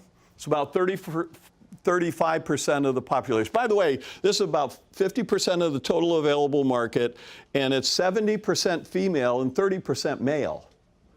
So this idea, oh, women have better palates? No, different, and at that level is about 30% men. So quit the stereotyping and quit this idea that there's a better palate. There's just different palates. And these become new market segments. These are, okay, we're going to market this wine to the people who love this and this and this. We have wine writers who now are saying, I just got back from the Gorge or from McMinnville, and I tasted these wines. If you're a sweet vino type, here's a Riesling or a Moscato or a blend that you will love. If you're more along the hypersensitive, here's this Pinot Grigio or this lighter style Pinot Noir that was just so delicate and smooth and whatever. And for the sensitive, they often equally like white or red. They're the most indecisive group. It's a little bit more male, a little bit less female, and it's about 35% of the market. And the tolerant, alcohol tastes sweet. They don't get the bitterness, and they don't get what you're experiencing, and what's the problem? And they have no problem with wine and food with things like Cabernet and oysters. As a matter of fact, who's tried Cabernet and oysters here? Right? How was it? Yeah, there you go. So who's to say then, oh, I need the flinty Chablis, meaning it's got excessive SO2, that comes from the terroir, the poop, and, and whatever. What are we doing? And you love it, right? For those of you who haven't tried it, try it. And if it sucks, don't do that. So the tolerance, only 15% of the market. It's predominantly men. They're linear thinkers. They're usually highly successful financially. They make certain movements when they... Here's how people up here explain things. Right? Yeah. And here's how... I can actually sit in a large hall doing things and watch people's behavior and very accurately just observing, learn their vinotype. Just walking up to me. Everybody know Gary Vaynerchuk? All right? Gary Vaynerchuk came up to me at an event in Houston, and he said, hey, do my vinotype thing. I said, great. I said, actually, I'm just going to tell you things, and you tell me if I'm right or wrong. Okay, what? I said, tell me the trouble you used to get into when you were little and maybe still have a problem with salt. Well, I know there's a story behind this. What's the story? Why'd you ask me that? I said, because I want to know. I mean, if there's no story, then I'm off base, but I know there's a story. Well, when I was little, I used to pour a bowl of salt and take a spoon and hide under the table in the tablecloth, and my mom would catch me eating a bowl of salt. I said, yeah, that's the story. I said, where were you when and who were you with the last time you accidentally had a diet soda? And he goes, what the hell? I said, if it's not a thing, then just say it's not a thing. He said, no, I was on the Brooklyn Bridge with these three guys coming back from a Giants game, and I said, hey, can I have a hit of your soda? Somebody handed it. I go, shit, what's that? I said, yeah, I know. He goes, this is freaky. I said, yeah, we're not done yet. So I said, how's your mom? He goes, fine. I said, why? Or he said, why? And I said, because I don't know if you know it, but she had horrible morning sickness with you. And she probably still harbors a resentment. And he goes, bullshit. The art of bullshit. I said, call her.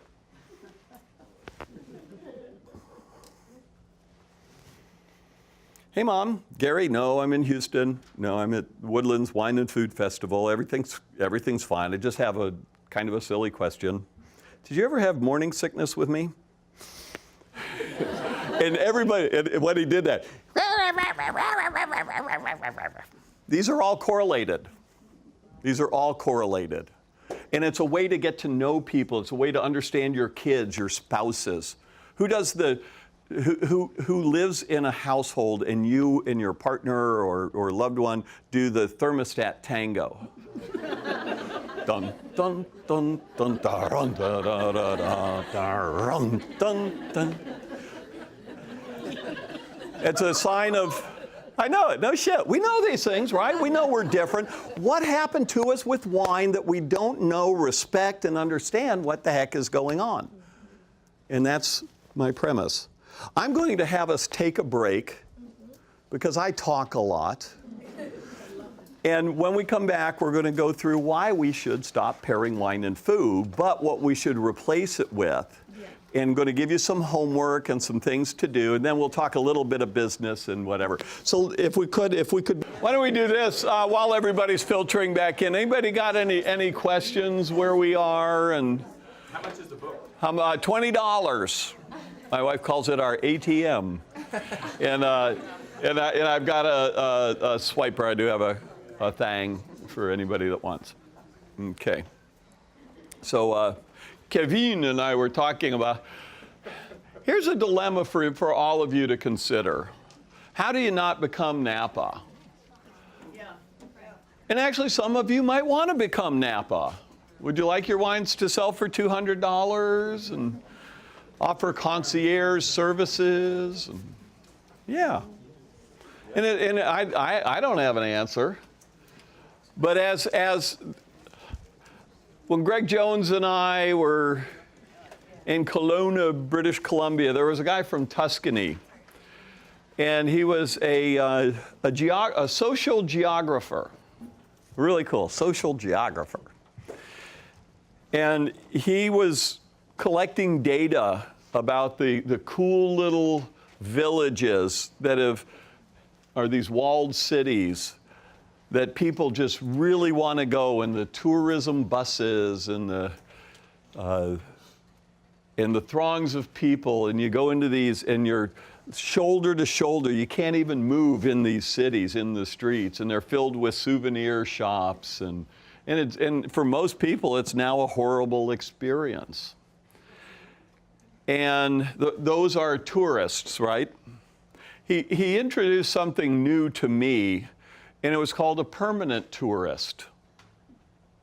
It's going to happen more and more here. It is happening. It's a freight train that's inevitable. Oh, where did you go on your holiday? Oh, we went to Willamette Valley. We flew into Portland and went to the wine country. And we saw this just beautiful property. And so we decided, well, they didn't really want to sell, so we offered $100 million. This happens. And this becomes the new permanent tourist. And it drives up your values. It's a new benchmark for value of land. And all of a sudden, your yield per acre, the way you're running a business gets kind of screwed up, right? And it changes forever with that new benchmark and this new thing. What's the next person going? And this is happening all over Napa Valley, and that's actually what's in place. All these absolutely wonderful monuments to architecture, and that's the story is, we've done this and we've spent our millions for these statues and this crap. Who's been to the Rioja lately? Anybody? When you go to the Rioja, very rich people have been prospering in the Rioja. And then there was a tax thing that came out in the Spanish government.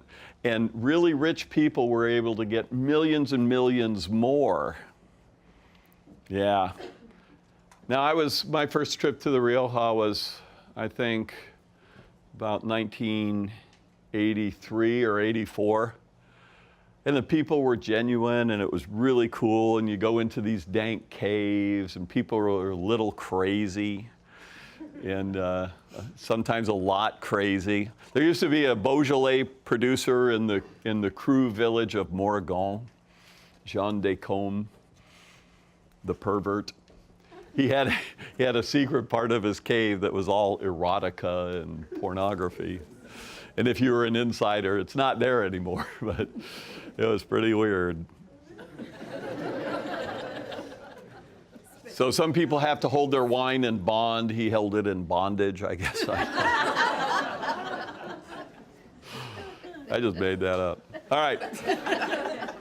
Pretty good. Thank you. Yeah.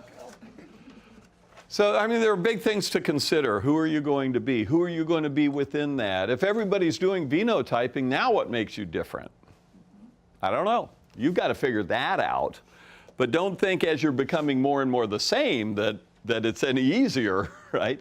If we've got more people in the wine industry, what if we learned that in France, South America. We had this cool group of people last night. And we had one guy who was a sommelier from Spain, and we had wine, and there were 4 of these guys. And one was a winemaker in Chile, another from Argentina, and another, I can't remember where it was. Do you remember where the 4 guys were from, Aaron? There's a picture of them on Facebook. They're going all around the world. They're learning winemaking. They were just really sincere, cool people. And that's harder and harder to find. Anybody ever meet anybody that worked with Gallo?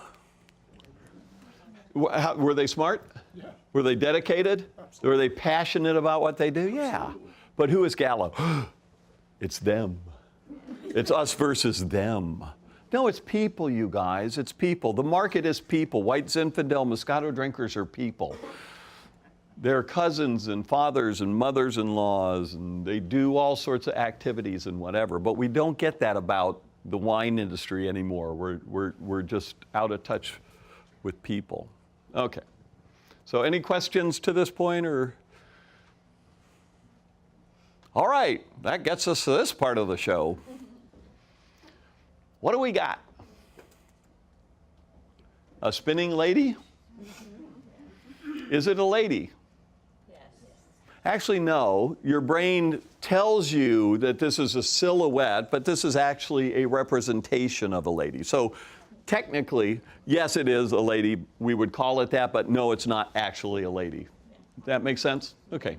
So this is thinking something through deeper. So, is she spinning? We'll agree on that. No, she's not.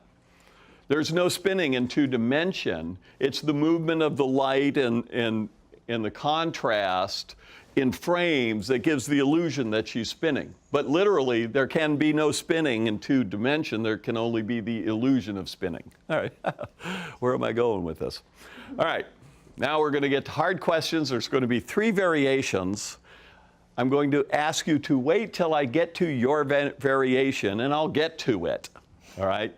But that won't work. Some of you will try to express it before I get there or demonstrate. So here's the first question. Who in the audience, when you first looked at this and or now, sees the woman spinning in a clockwise direction? Raise your hand and look around, okay? Who, when you first saw her and even now, sees her spinning anti-clockwise? Aren't we looking at the same thing? Is something wrong with those other people? Probably. You guys are doing very good, because now we're at variation number 3. Who sees her change direction? I do. And who doesn't see her change direction and look around? I think there's 3 letters that begin with W, the middle one's T, and the last one's F. I think it means, what the heck? All right. So here's what's going on. If the right hemisphere of your brain is processing this information, she appears to go clockwise. If the left-hand hemisphere of your brain appears or is processing the information, she appears to go anti-clockwise. If you see her going back and forth and changing direction, who's that? It's a sign of dementia and schizophrenia. But that's probably no surprise, and if it's a surprise to you, it's not a surprise for those who know. But it's actually a phenomenon. This has been studied amazingly in detail. You can find work on this, particularly at Harvard University School of Psychology. And they do brain resonance imaging. It disproves this idea that if you use your right brain, you're a right brain thinker, and you're this, that's all garbage. But it does show that our brains work differently, how we process, and that has a very dramatic, so 2 people looking at the same phenomenon can see absolutely opposite of the other person, that's all, okay? Yeah, I know, and if you see it, you go, oh, and this, and if you don't see it, like, what the hell are they talking about? And here's the funny thing, she never changes doing anything. She never changed. And I've literally done this for over 100,000 people in 27 different countries, and no one ever has said correctly, oh, look, I changed. We look at the external factors. We look at what we're observing and think there's some reality or truth. And then we try to explain, no, see, she just, oh, no, you missed it. No, and whatever. If you do see her change, and for some who didn't, you might now, follow my fingertip.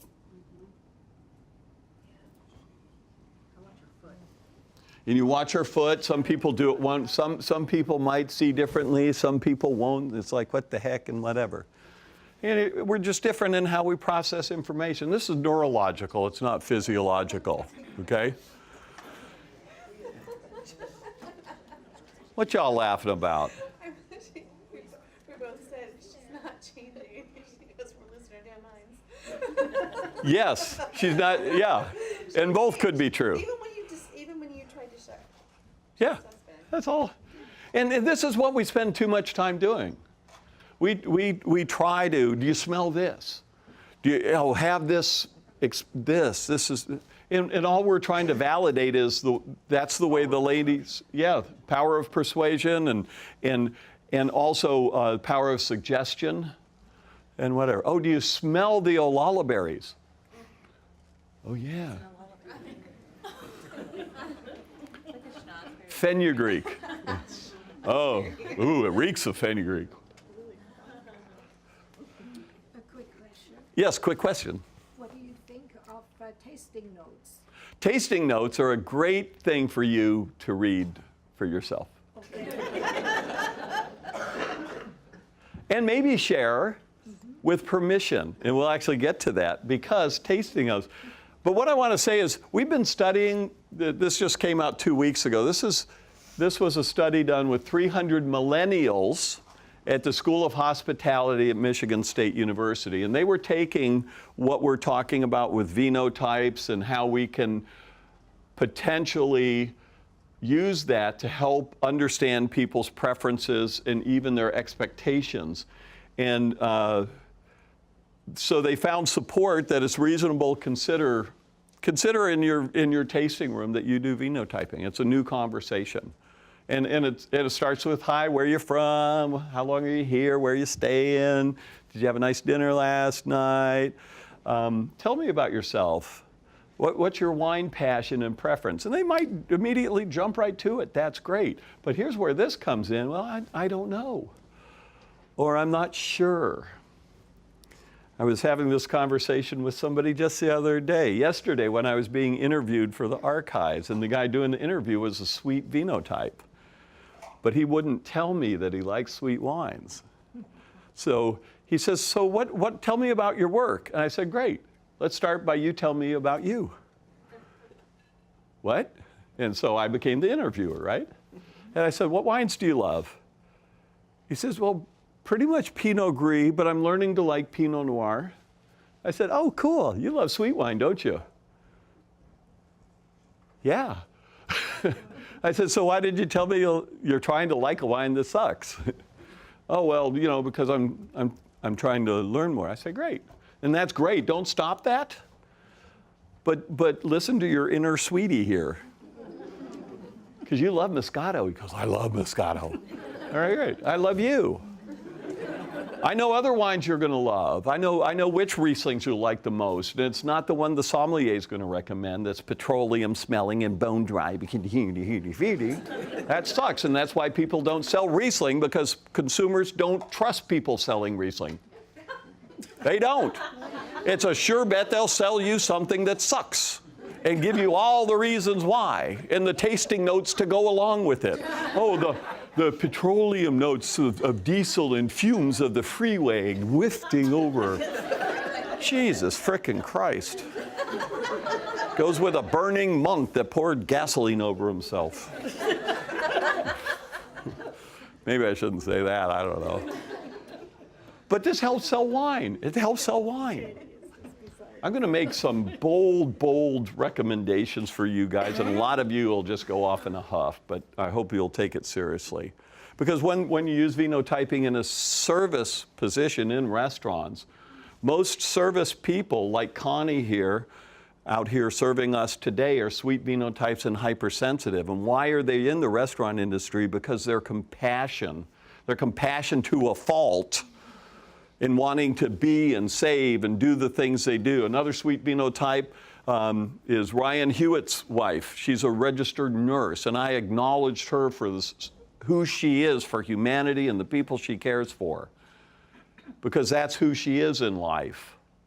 And that's consistent with her phenotype and wanting to help and caring, all right?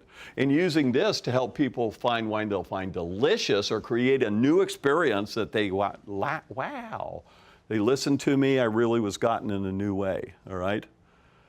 And that the other thing that they concluded in this study at Michigan State University's Kellogg School of Hospitality is it leads to more customer satisfaction and repeat sales and visits. Isn't that kind of what you want? Yeah, okay. And then the consumers get this confidence and they could go in and say, hey, got any sweet wine? Nope. Thanks, bye. Wait, come back. We don't have a sweet wine, but I've got something for you to try. Well, what? This is our Pinot Gris. Who makes Pinot Gris? Got it. Who would ever consider putting Marionberry syrup in their Pinot Gris? If it actually led to a sale of 2 items, like bottles of the Pinot Gris and your organic, special, local, and dessert wine. Take that off your labels, take it out of every conversation, lose the term dessert wine. It's a mistake. Do you know where, anybody know where the word dessert wine came from? Stressed. Stressed. It was invented by the US feds after Prohibition to close an alcohol tax loophole. Those sweet wines in France were not served with dessert. They were served with roasts, they were served with, Chateau Yquem was served with oysters and recommended if the guests preferred. And so by calling something dessert wine, you put it in the most guilt-riddled, avoidance-based category at the end of the meal, when the actual tradition was if people liked sweet wine, they were served it with the finest of wines, and throughout the meal if they preferred. And port wine was an aperitif. It was served before and through dinner. And the French drink more fortified port wine than any country in the world. And often they'll add lime and even soda or tonic to it, even fine vintage port. We don't know. No, the books are not telling you the truth. What you learn in your wine education courses is corrupt information that has nothing to do with reality, okay? Oh, but everybody's palate matures. Oh, this, all right. Now I'll do a synopsis of the wine business stuff. Make money, all right. So here's the evolution of a wine drinker. I'm at a wine tasting party. This is cool. I'm so sophisticated and grown up. All right, now remember adaptation and mutation. Oh, apparently that's not how we hold this. Okay, I got this shit down. All right, what are we doing here? Oh, crap, ooh. Oh, yeah. Yes, sir. Yes.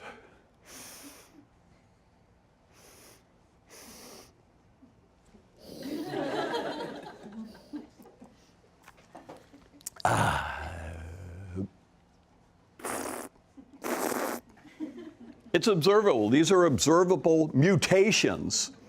This is a mutation, okay? Your palate doesn't change. Fundamentally, from the time you're 4 years old till you start physiologically decomposing, your palate really doesn't change. The changes are psychological, they're adaptational, they're environmental. Yeah.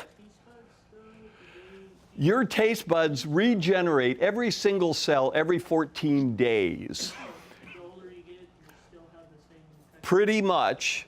And due to pharmacological things, health things, trauma, and whatever, there may be changes. And it's as easy to actually gain sensitivity as it is to lose it. How many people, like me, older in life, have gotten more sensitive to bitterness? Yeah. So again, and if it does change, it's just changing that part. Yes? On the bit you were talking about a second ago, drinking sweeter wines all throughout the meal. Yes. What about the notion of sweetness suppressing appetite? I don't know. Why? I guess I'm wondering if that has come up in any of the research for these topics. We really haven't looked at it, no. Yeah. So if you find anything, let me know.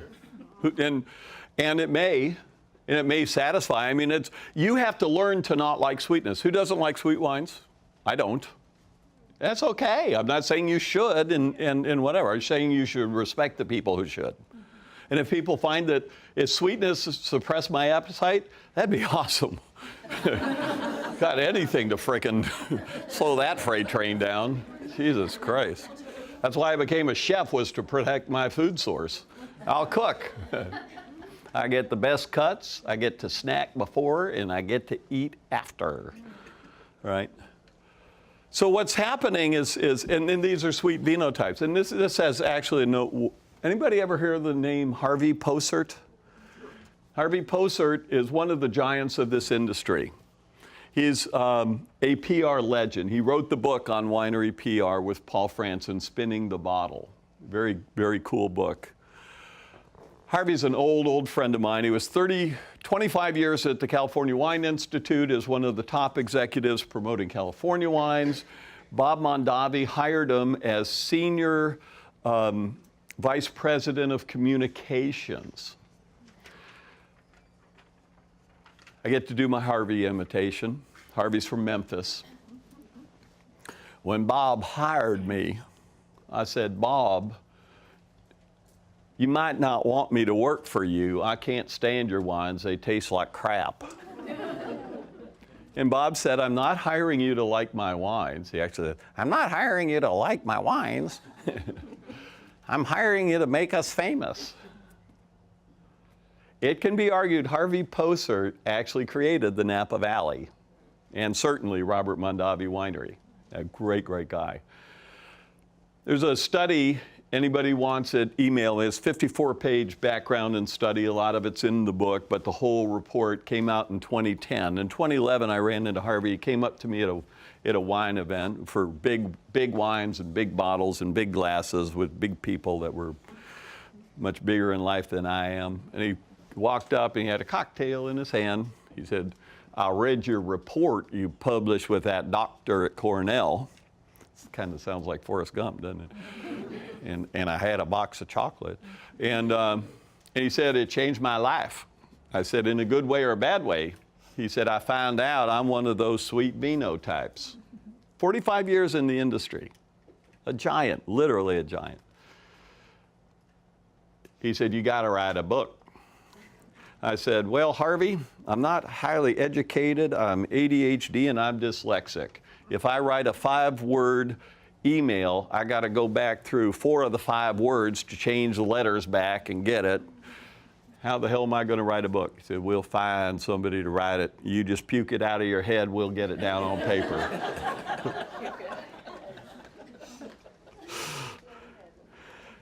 He's a sweet vino type. This is sherry. This is one that's got the cilantro gene from Yunnan province. This is Jim Pfeiffer at Turtle Run Winery in Corydon, Indiana. He was at a program I did in Ohio, and he went back and gave into his inner sweetie and started, instead of trying to convert everybody that came in asking for sweet wine, to actually sell it to them and sell it to them at higher prices. He doubled his revenue in 1 year. Doubled his revenue by just saying, hey, they're coming in. This is my friend Jeff, who passed away yesterday. This is Virginia Utermola, looks like Santa's wife. That's my mother-in-law. And they love sweet wine. That's what they want. Barry Goff, CEO of Tavistock Restaurants. The story of this is, I'm doing a workshop for general managers and chefs at their national sales meeting in Yountville for Tavistock Restaurants.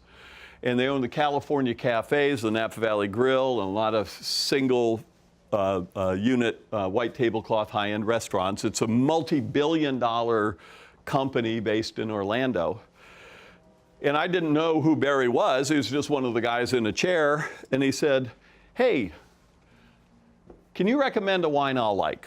I said, I don't know. Let's find out. Do you know what you like? He says, I'm surrounded by these sommeliers. I'm surrounded by these experts. And no one has ever been able to give me a wine I like. I said, okay. We did his phenotype. And I said, oh, shit. I said, hang on a second. So I went out to the bar at the Yountville Grill in Napa when it still existed. And I looked at their wine by the glass. And so I said, do you have any white Zinfandel? And they said, yes. We keep it under the bar for anybody stupid enough to ask. Seriously. Seriously. No way. Yes way. And I go around, go to tasting rooms and ask for sweet wine and see how hospitably. Go to a steakhouse and say, how's Moscato going to be? All right. So they poured me a glass of white Zinfandel. I said, yeah, and your CEO might be that stupid. I said, here, Barry. He goes, God damn, this is great. Literally, I swear to God. I said, can I use your picture and this and that? He said, you bet your ass. Now, here's a man who's a CEO inside of a multi-billion-dollar multinational company that no one ever thought that it might like sweet wines. We are so off base. All right. I mean, this is it, right? Friends don't let friends drink white Zinfandel. Oh, shut up. When you see that, kick them in the ass. Take my book, whack them over the head. Say, read this, asshole. And go back and read old texts about wine and food, because this is from Larousse Gastronomique. Now, it's important to note this is from 1938. This was added in 1961.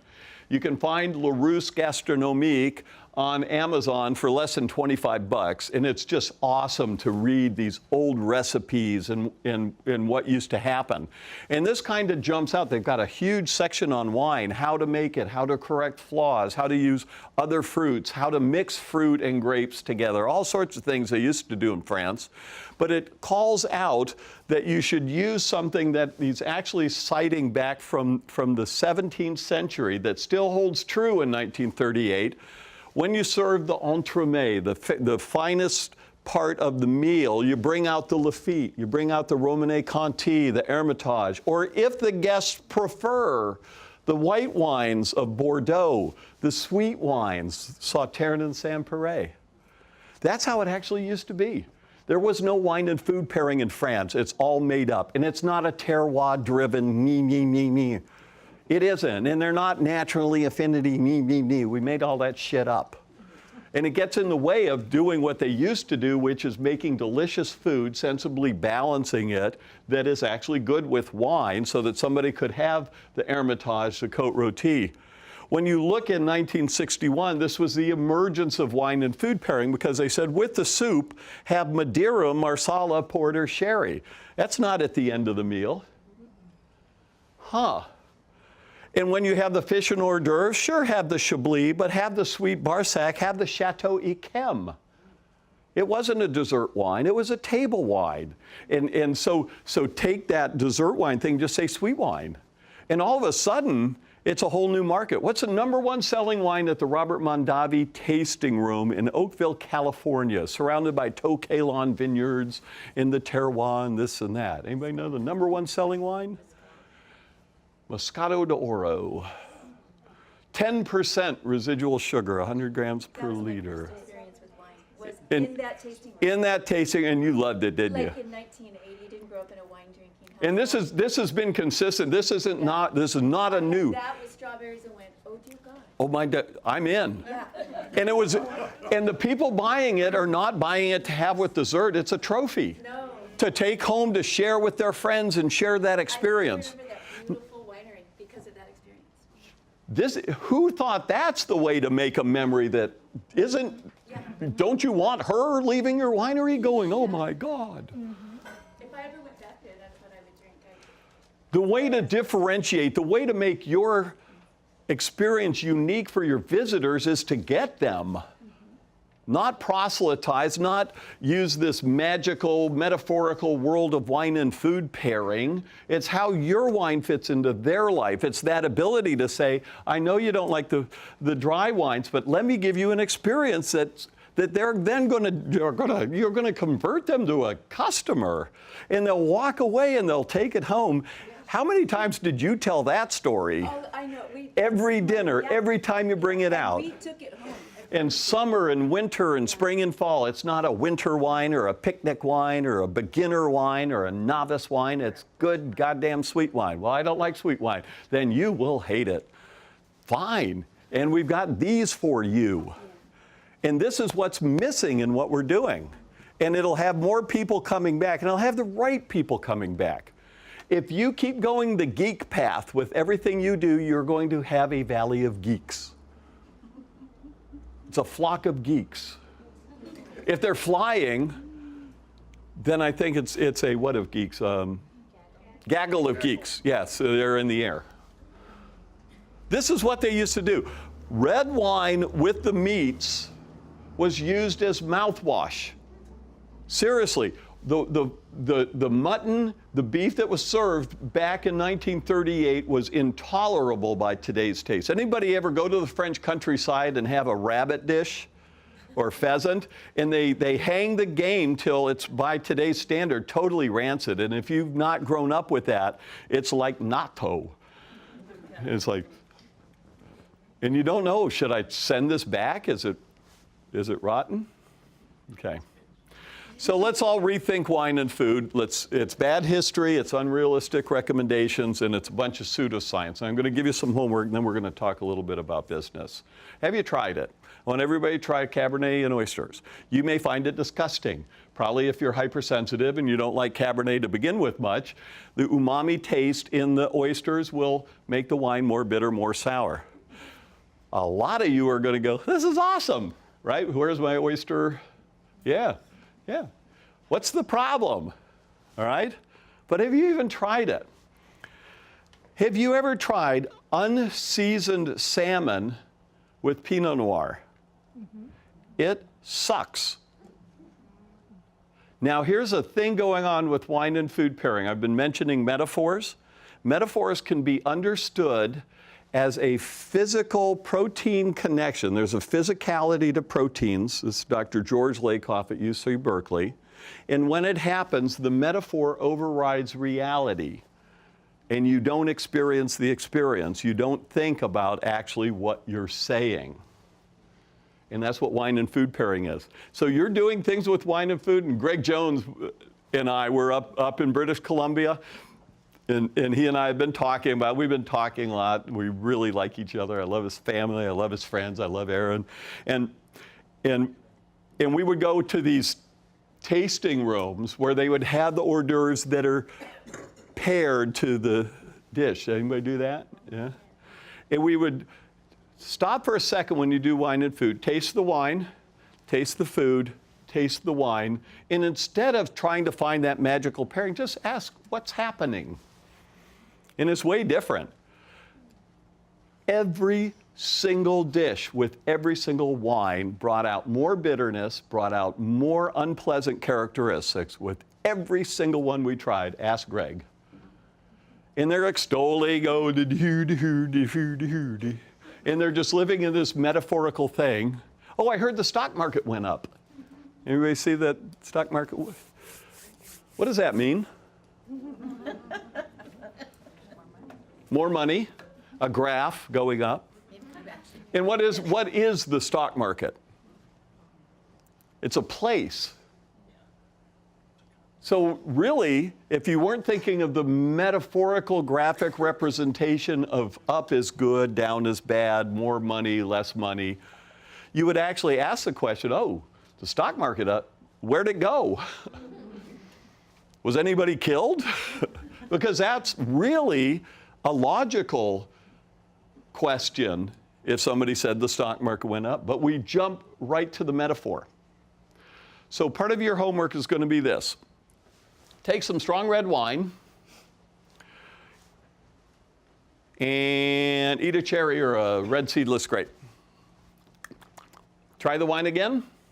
Brush teeth, drink orange juice. The duck with the cherries, and this Pinot Noir smells like cherries, and duck's not as big as a cow, and Pinot's not as big as a Cabernet, and so they go together in the cherries and the hoo-de-hoo, and Willamette has great cherries. Don't you guys have great cherries? And that's why it just sucks. And that's the element that's going to make it suck. Oops.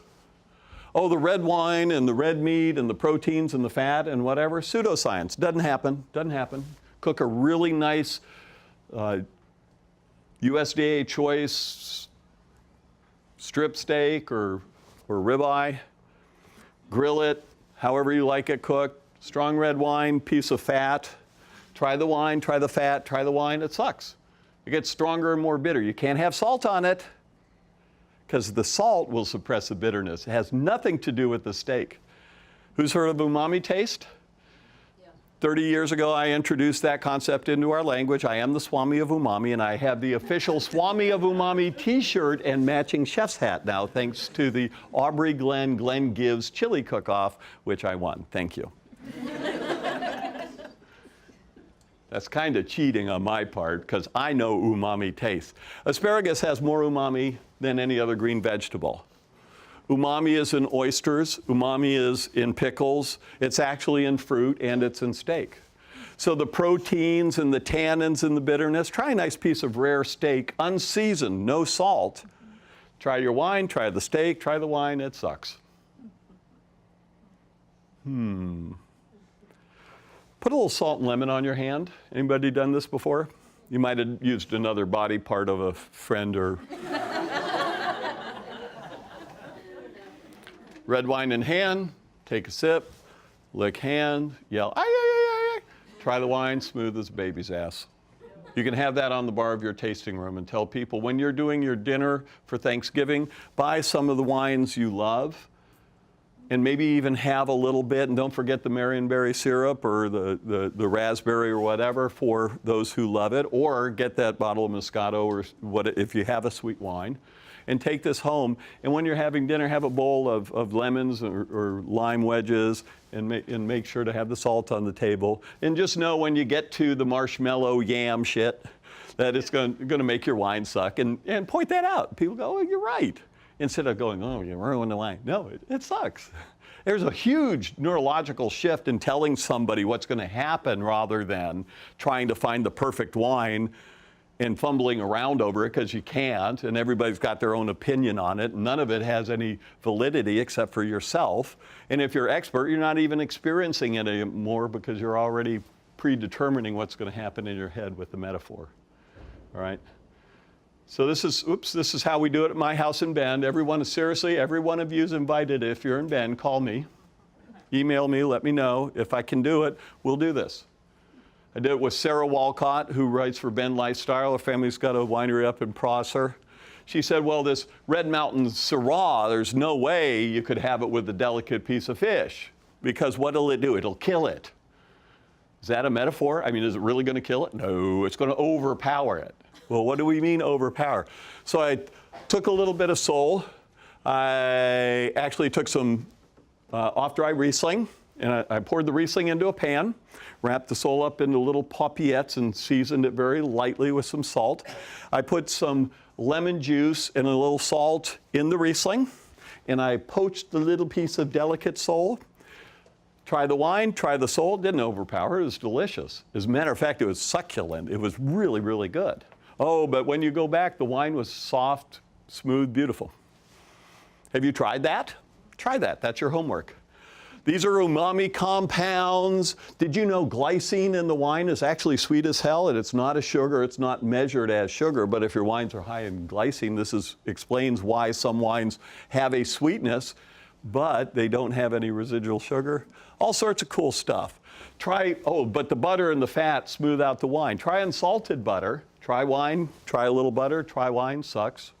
Doesn't happen. It just doesn't happen. And I do this with sensory scientists all around the world. We're constantly looking at this. This is what you need to know. This is what Jeremiah Tower does. The chefs at Mondavi do this. Michel Trauma, one of those famous chefs in the Bordeaux area in Puy-Morol, France. If you got sweetness and umami in your food, just think brush teeth, drink orange juice. Okay? If you salt and acidulate the food, you suppress that and you find a balance. Make an osso buco, make a marinara, make a mushroom sauce, make a cream sauce and whatever. Try the wine you love and want to have. Try the sauce. If it gets bitter and a little unpleasant, add a little more acidity. It could be lemon, it could be lime, it could do a wine reduction. In Burgundy, they use unripe grape juice. It's called verjus. Somebody might make it here. Use balsamic vinegar, but that also has some sweetness, but still enough acidity that it'll work. So add a little titch of salt and acidity.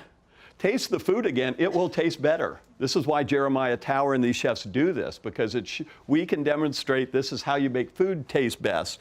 And once you hit this, the exact same dish, that exact same gravy with the turkey and everything else will be delicious with a Moscato, with a Riesling, with a Cabernet, with whatever you love.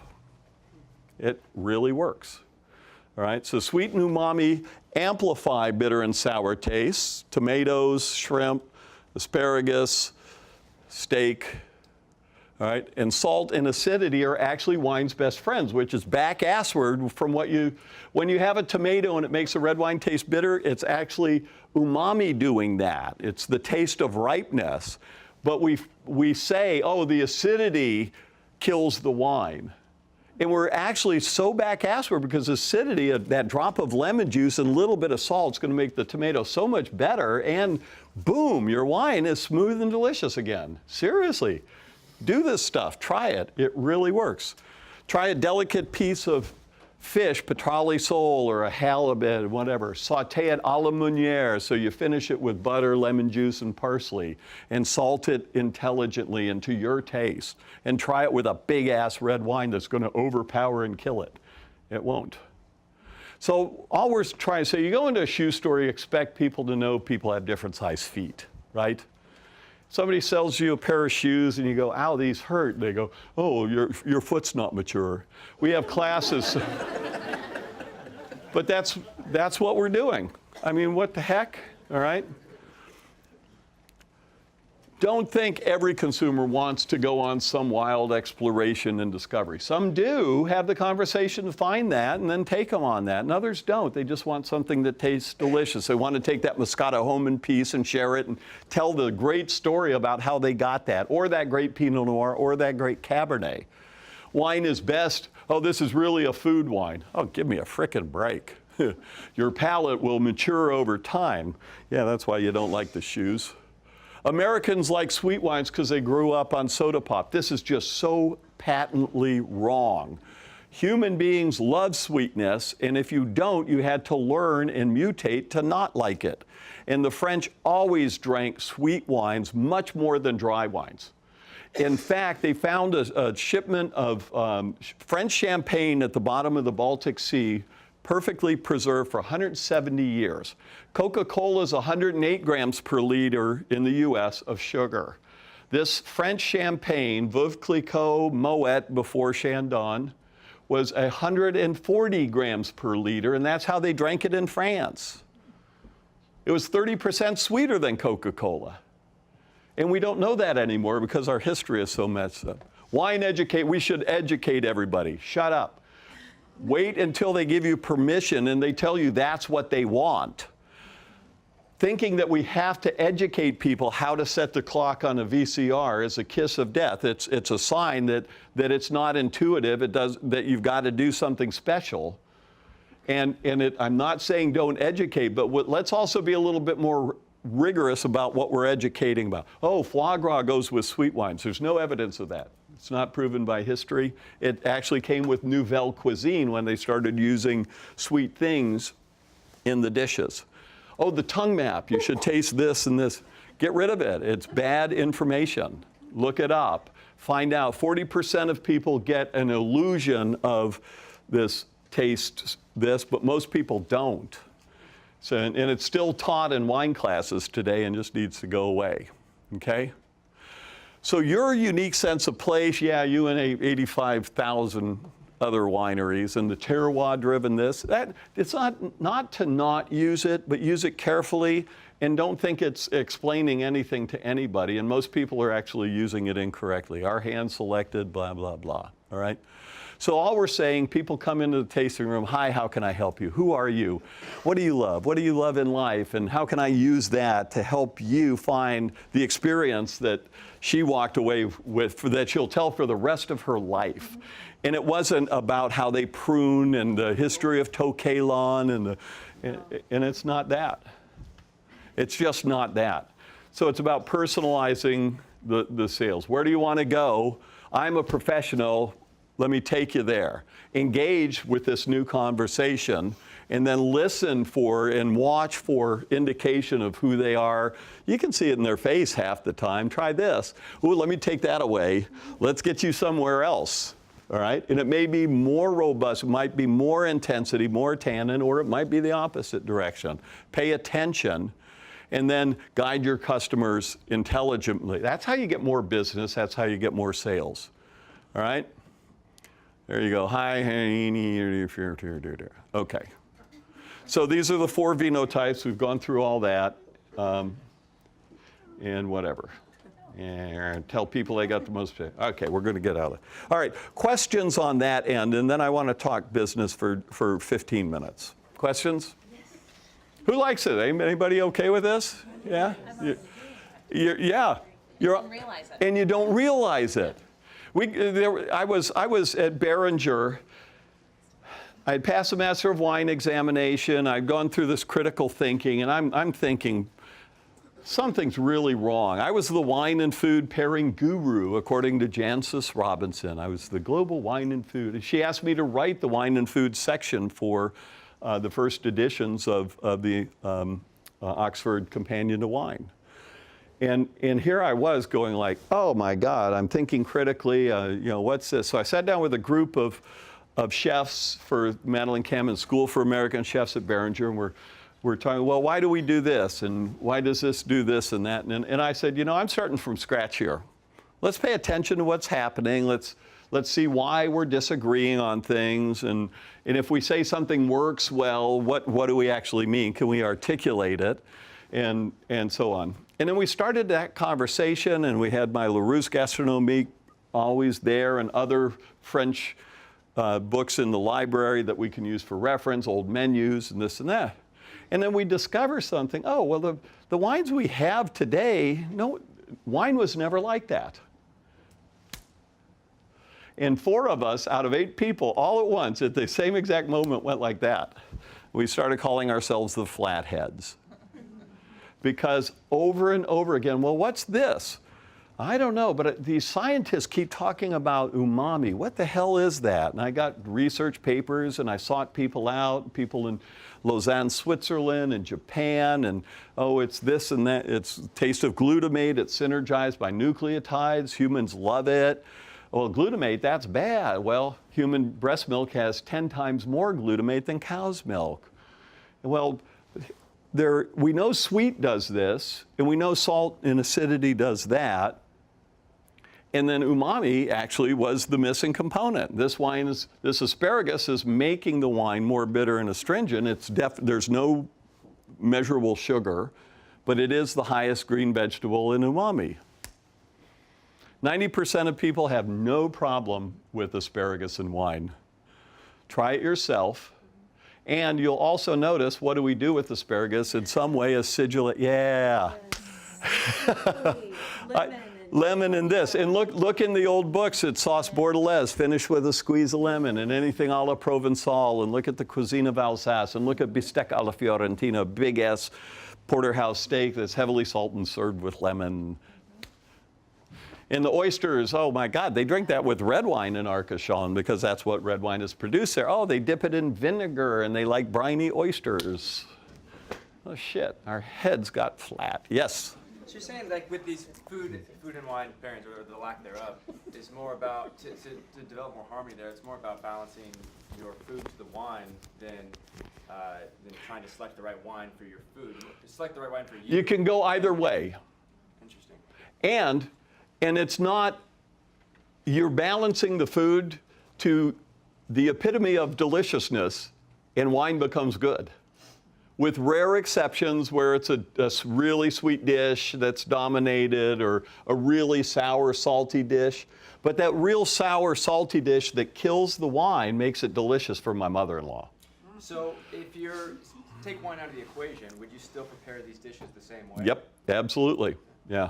And the way that we used to do this with Jeremiah Tower at Stars in his heyday, the creator of California cuisine and really one of the great chefs of the world, the chefs would have their mise en place set up, all their sauces and garnishes and this and that. And we would pour a wine that the front of the house would want everybody to try. It could be white, it could be red, or whatever. And we go say, so everybody's got their glass of wine, and this was with the chef, with Jeremiah, with the sous chef, the chef de cuisine, with the sommelier, and with the dining room captain. And we just go through the mise en place. And this was every shift, every time before they opened. All right, let's try the mango salsa that goes with the grilled mahi-mahi. Let's try it. Wine's great, awesome. It's correctly salted. It's got enough lime juice in it. It's really flavorful, perfect. Then we'd go to the osso buco. And more often than not, the dish that goes with the red wine, this natural affinity, just totally sucked because of all the umami and because of the citrus sometimes, because of the orange and whatever. And you try it. Ooh, oh, okay. A little bit more salt, just a tiny little bit. And let's put some more lemon or lime citrus in there to lift the flavor. Okay, got it. Bingo, next. And we just go through it. Try this at home. Try a wine that you don't think is going to go with a dish. Create the dish, the sauce. Try it, try the wine. Try the wine, try the sauce, try the wine. Sour and acidic, little titch of some form of acidity, a wine reduction. It could be lemon, lime, balsamic, or it could be just vinegar. And then try the wine again, smooth as silk, and the flavor goes up. Yes? So as a chef, if you're cooking that dish and you have the wine that goes with it, how do you know that the consumer is going to actually order that wine? No. Once you hit it, wine is good. Yeah, but I'm saying, like, if you oversalt that dish to make it with the wine, how do you know the consumer's going to have that wine? Well, no. Wine, hang on. How many wines are on your wine list? 100? Let's say, yeah. All right. When you flavor balance, a consumer that loves Moscato will have Moscato with that dish and it'll be delicious. No change to the dish. Somebody having a Cabernet will find the wine delicious with that dish. This is the hard part to get. All you're doing is using any wine as the benchmark, and if it gets more sour and bitter, then it's out of balance. Once you get it, you can have a white wine, a red wine, a Moscato, a Pinot Gris, a Pinot Noir, and it'll be delicious. So once you've done the flavor balancing, then you say, what wine do you love? Oh, I love Riesling. Awesome, you're going to love it with our osso buco. And you don't, no change to the dish. It's now balanced. If the diner decides they need more salt, they will add more salt, and that'll even further eliminate any bitterness or whatever. All right? So you're balancing the dish to be delicious with wine, period. With whatever wine. You're just using one wine to get to that benchmark. And it's usually best to use a stronger, higher alcohol red wine to do that balancing, but you can literally do it with any wine. I know it's I guess I was saying, like, what if they don't order wine at all? then the dish will be more delicious. Yeah. Yeah. No, play with it. That's your homework. All right. That's great. We've got 7 minutes to do. All right, we're going to shift and I'll stay around. We can talk. You got $20, I'll take it and give you a book. If you want to write me later, if you're pissed off about all this, or if there's lingering questions, call me or email me, all right? But it's literally so simple that it's just amazing. And the chefs agree, when you do this process, food is delicious regardless of wine or not. And when you do it, one person can be having Cabernet, the other can having Pinot Gris, the other having a Riesling, and that dish is delicious with all those different wines with no change in. unless the customer decides they need more salt, and who are we with more taste buds, okay? Yeah, you know who you are. So here's the metrics that you need to be looking at and measuring in your tasting room. These are the things, this is what I teach in my wine business course. And basically, this is a pro forma worksheet, and if you're taking pictures, so basically you need to find out how many sources and what those sources of income are and what are the drivers of those income. We've also set this up so that it's got several levels of wine clubs, so you can create different wine clubs that you can personalize to people. One of the major causes of drop-off in a wine club, actually the first one is you are giving something away and losing your ass on it, and as soon as they get it, they'll drop off. All right? So more and more, a new best practice is we'll give you that 50% discount, or we'll give you this special thing or that extra free bottle, but you've got to be a wine club member for X period of time. All right? And that's trying to make an adjustment. People think, oh, we sell direct to the consumer, so we're cutting out the middleman. No, you're becoming the middleman. Okay, you really, really need to get it. People think the wine club and this direct-to-consumer is some panacea. If you have a tasting room, you are now in the retail and wine bar business, and possibly even in the restaurant business some degree. Okay, if you do events and so on, you're a planner. You're an event planner. Who does weddings? Anybody do weddings? Isn't that fun? Jesus. I was in Charlottesville, Virginia, having a glass of wine with an owner, and this is, you know, you've got this vision of what you're going to do in the wine industry, and especially at the ownership level. So here's this guy's got this beautiful facility, this gorgeous winery, and it's become this major venue for weddings. And I said, how are you enjoying your life? Is this the vision you thought? He said, hell no. He said, my life is such a pain in the ass. I never thought I would retire to become a wedding planner. In interfacing with pissed off mother-in-laws and fathers-in-laws and dealing with weather situations where you got 300 guests that you're trying to find somewhere dry to have their freaking wedding. I went down to, anybody been to Temecula? Yeah, anybody know what the unofficial mascot and logo is? It's drunk bachelorettes in a limousine standing up through the sunroof and whatever. There's Mount Palomar Winery is capable of conducting 8 weddings simultaneously on their property. And they're making money hand over foot. And yeah, is that what, do you want to do that?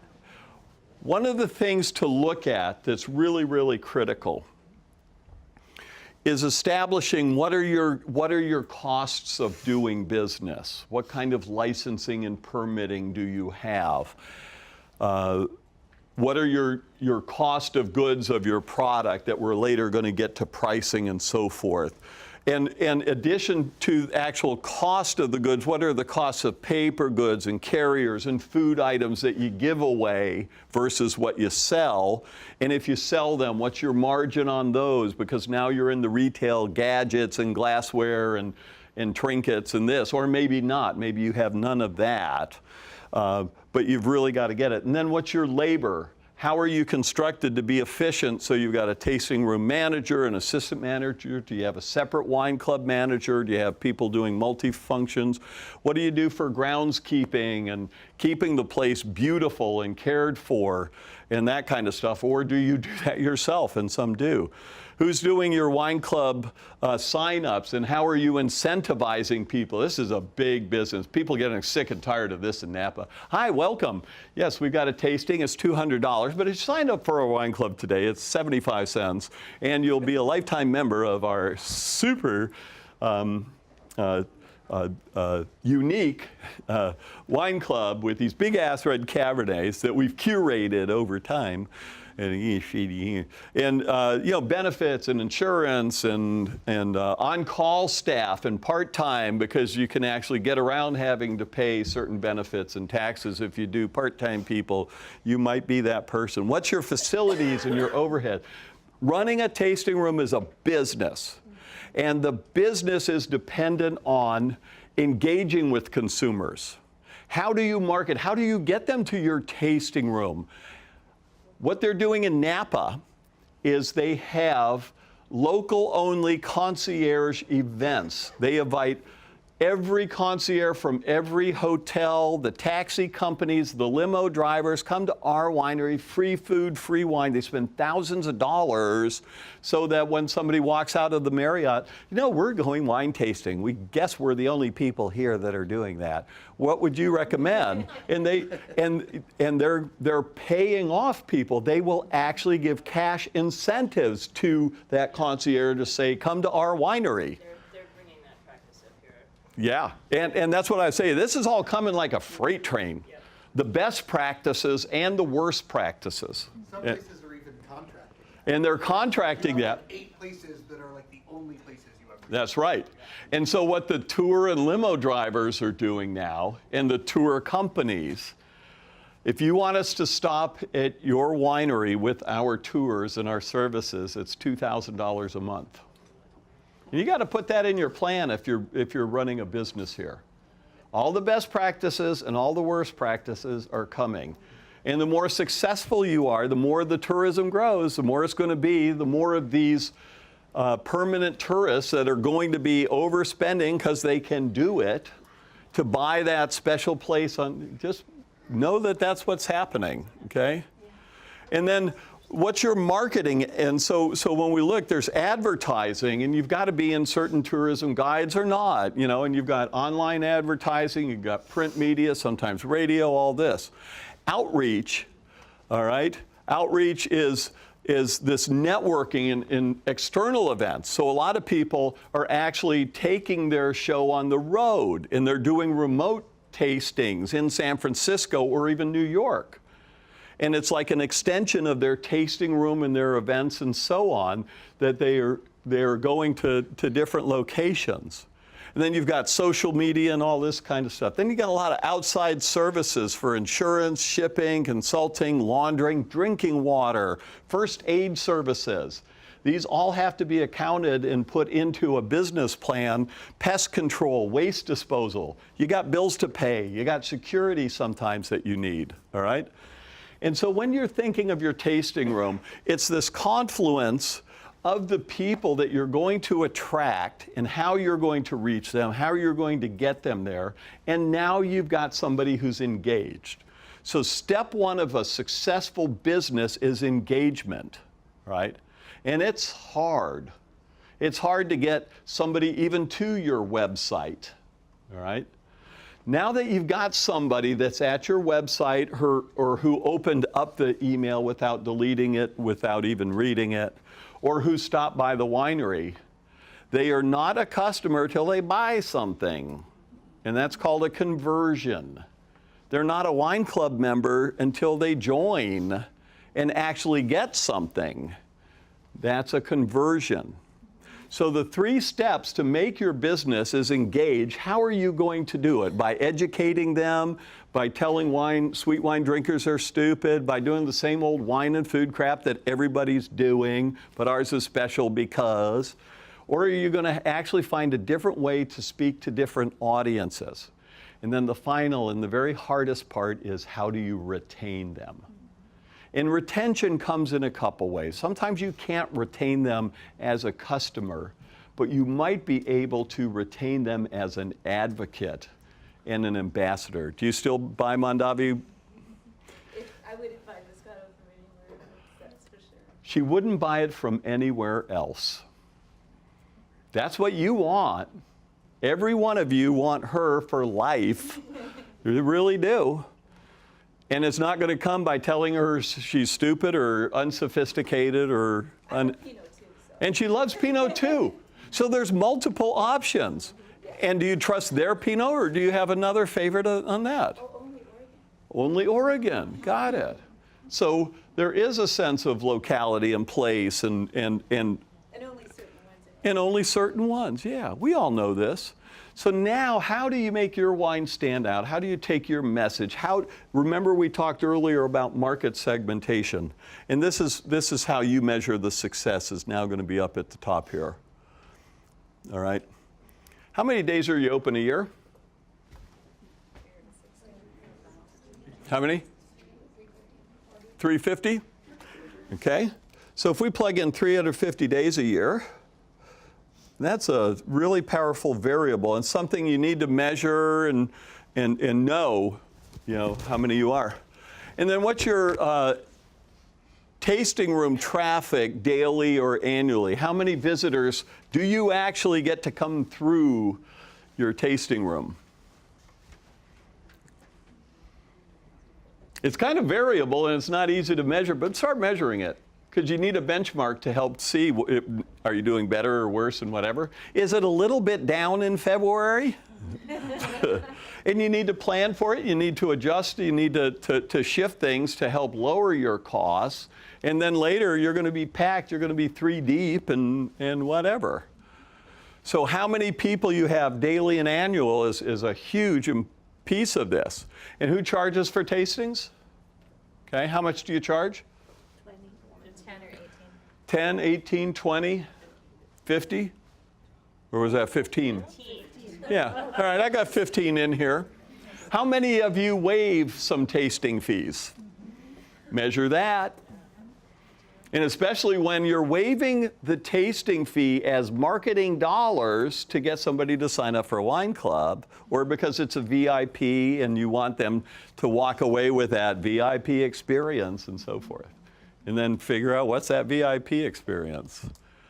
So how many bottles do you sell per visitor? 1? Half? 5? Huge, huge part of the equation. So I've just got 1 here. And my profit right now is $85,000 a year with about $1 million in revenue. If I could just get people to buy that extra thing. Maybe it's that bottle of Marionberry syrup, and I sold another bottle of Pinot Gris and the Marionberry syrup, or even the Pinot Noir and Marionberry syrup, so they can look cool and sophisticated with red wine and still have some sweet shit they love. All right, if I could just bump that up to 1.5 bottles, I'm making $85,000 now. Shit, I'm making $225,000. This is how you need to measure your business. You need to install sound business practices and financials to know what the heck you're up to and what you're doing. So then, this is how many per year you're selling, your case sales in the tasting room, your retail price. What's your retail price and how does that fit in? This needs to be an average per bottle, so you need to track this. Your POS system will usually do this. And then what are the total wine sales, your merchandise sales? Who sells merchandise? Okay, it might be books, it might be corkscrews, it might be glasses and whatever. What's your margin on that? Do you usually keystone it and double the price? Do you mark it up 3 times? Some of it's lower, some of it's higher? Yeah. Okay. Know what those sales are and know what that contribution is to your bottom line. And be really careful about be smart. Because you look for fashionable things, you look for cool things. And look out for glittery objects, trinkets. Oh, I love that. I love that. I got to have that in the tasting room. Well, you love it, but is that consistent with your brand promise and that kind of stuff, all right? And then all of a sudden you've got tasting room income, all right? Manage it like a business, formalize it and do it correctly. Wine clubs. Wine clubs are measured by how many members you have, what's the retail bottle or case that you're selling on average in your wine clubs, what's the frequency and the number of bottles that you're sending. How many times do you send? 6 times a year of 2 bottles? There's actually a magic formula for that, but unfortunately most people don't have enough SKUs to actually service a wine club consistently, especially if you're targeting it. The number 2 reason for people unselecting wine club, take me off your list, is they start getting stuff they don't want. And it's, I'm just tired of this, and this, bye-bye, thank you very much. And this is where now you look at the phenotypes, you look at the targeting, you look at customizing. So maybe you've got 6 wine clubs or more. And look at some of the best wine club practices. There are sweet wine clubs, there's a Pinot Noir lovers only, there's all this kind of stuff. Can I add I notice you ordered 6 bottles of Pinot Gris, and I know that there's a sweetie in your household somewhere. Do you want a few bottles of the Marionberry syrup? Or make a goddamn sweet wine. I have had somebody in my wine business class, she's got a very, very successful business in Sonoma now, specializing in Pinot Noir. And she said, you know, I went back, we had a meeting in production, I asked my winemaker, I said, maybe we should make a sweet wine. He said, I'd quit rather than make a sweet wine. She said, what should I do? I said, I'd fire him. I would. Anybody so arrogant, so obtuse about running a successful business that they say, I'm above that, should have their ass fired. Now, you may be that person, and you might run that business. Just know that you're missing sales, that's all right? But if you're the owner and your winemaker won't even participate in the vision and the success of your winery, something's kind of wrong there, all right? And that happens. So the way we set this up, here's one primary wine club level with 1,000 members, and they're sending 6 shipments, 2 bottles each. That's a magic number. That's what you want out of a wine club. But then they've got a higher level for those who wish to participate. And it's a higher retail. There's only 400 members, and they only send 2 bottles twice a year. Mailing list. Anybody do a mailing list? That's gold. Boy, if you can do that's what Costa Brown did, and that's what had $40 million of investment. Mailing lists are sort of like a wine club, but basically you're on the list or you're not. And you can only do it usually when you have allocated items that are in high demand. So you've got to have people who are off the list waiting to get on. And the way the mailing list works is you get your shipment when it's ready, your card's on file, you're charged, your wine's on its way. They say, oh, I've got enough, I don't want it. No problem, you're off the list. And that's how you get on the list, is when somebody, well, the vintage wasn't that good, but I can't not take it because I'd be off the list. That's gold. That is, you're not discounting it, you're not, this dependent upon this membership and the VIP, you're on the list or you're not. And you also want to have VIP events, and you want to do special things to keep people on that list, because you want them to go, oh, yeah, I just got back from McMinnville, we had all these great Pinots, a release party, and this and that, and it was awesome. Be careful with permits. Look at your business also, safeguards and insurance. The winery in Santa Cruz a number of years ago had a harvest party. They brought all the wine club members out, pick the grapes, have this vineyard lunch, and the Department of Human Resources came out and said, you're in violation, you're providing free labor, you need to provide them housing, benefits, and insurance. They fined them $115,000 and they went out of business. Yeah, what? There was a tied house law issue with the Grape Escape in Sacramento. It was presented by Raley's stores, grocery stores, and there were wineries tweeting, come see us at the Raley's Grape Escape. And the Fed swooped in and said, you're providing advertising services of value, and fined them $15,000 for those tweets. If it had said sponsored by Raley's, it wouldn't have been a problem. But it was a Raley's event, construed as one, so the tweets from the people at the tables, know what you're doing and be really, really careful. As you're more successful, this becomes a bigger and bigger thing. So learn to run your business like a business, learn what financials you need, learn all the things you absolutely need to know. Keep a keen eye on what's going on with with events and so on. And right now there's, in Napa, they are just going through, it used to be if I wanted to plant a vineyard, instead of going through the environmental impact report and going by the review, I just plant the goddamn thing, pay the fines, and it's faster and cheaper. The fines are now tripled, all right? And these changes happen, so be aware of what's going on in your business. Know how to run your business and run it profitably, okay? All right, that's all the time we have.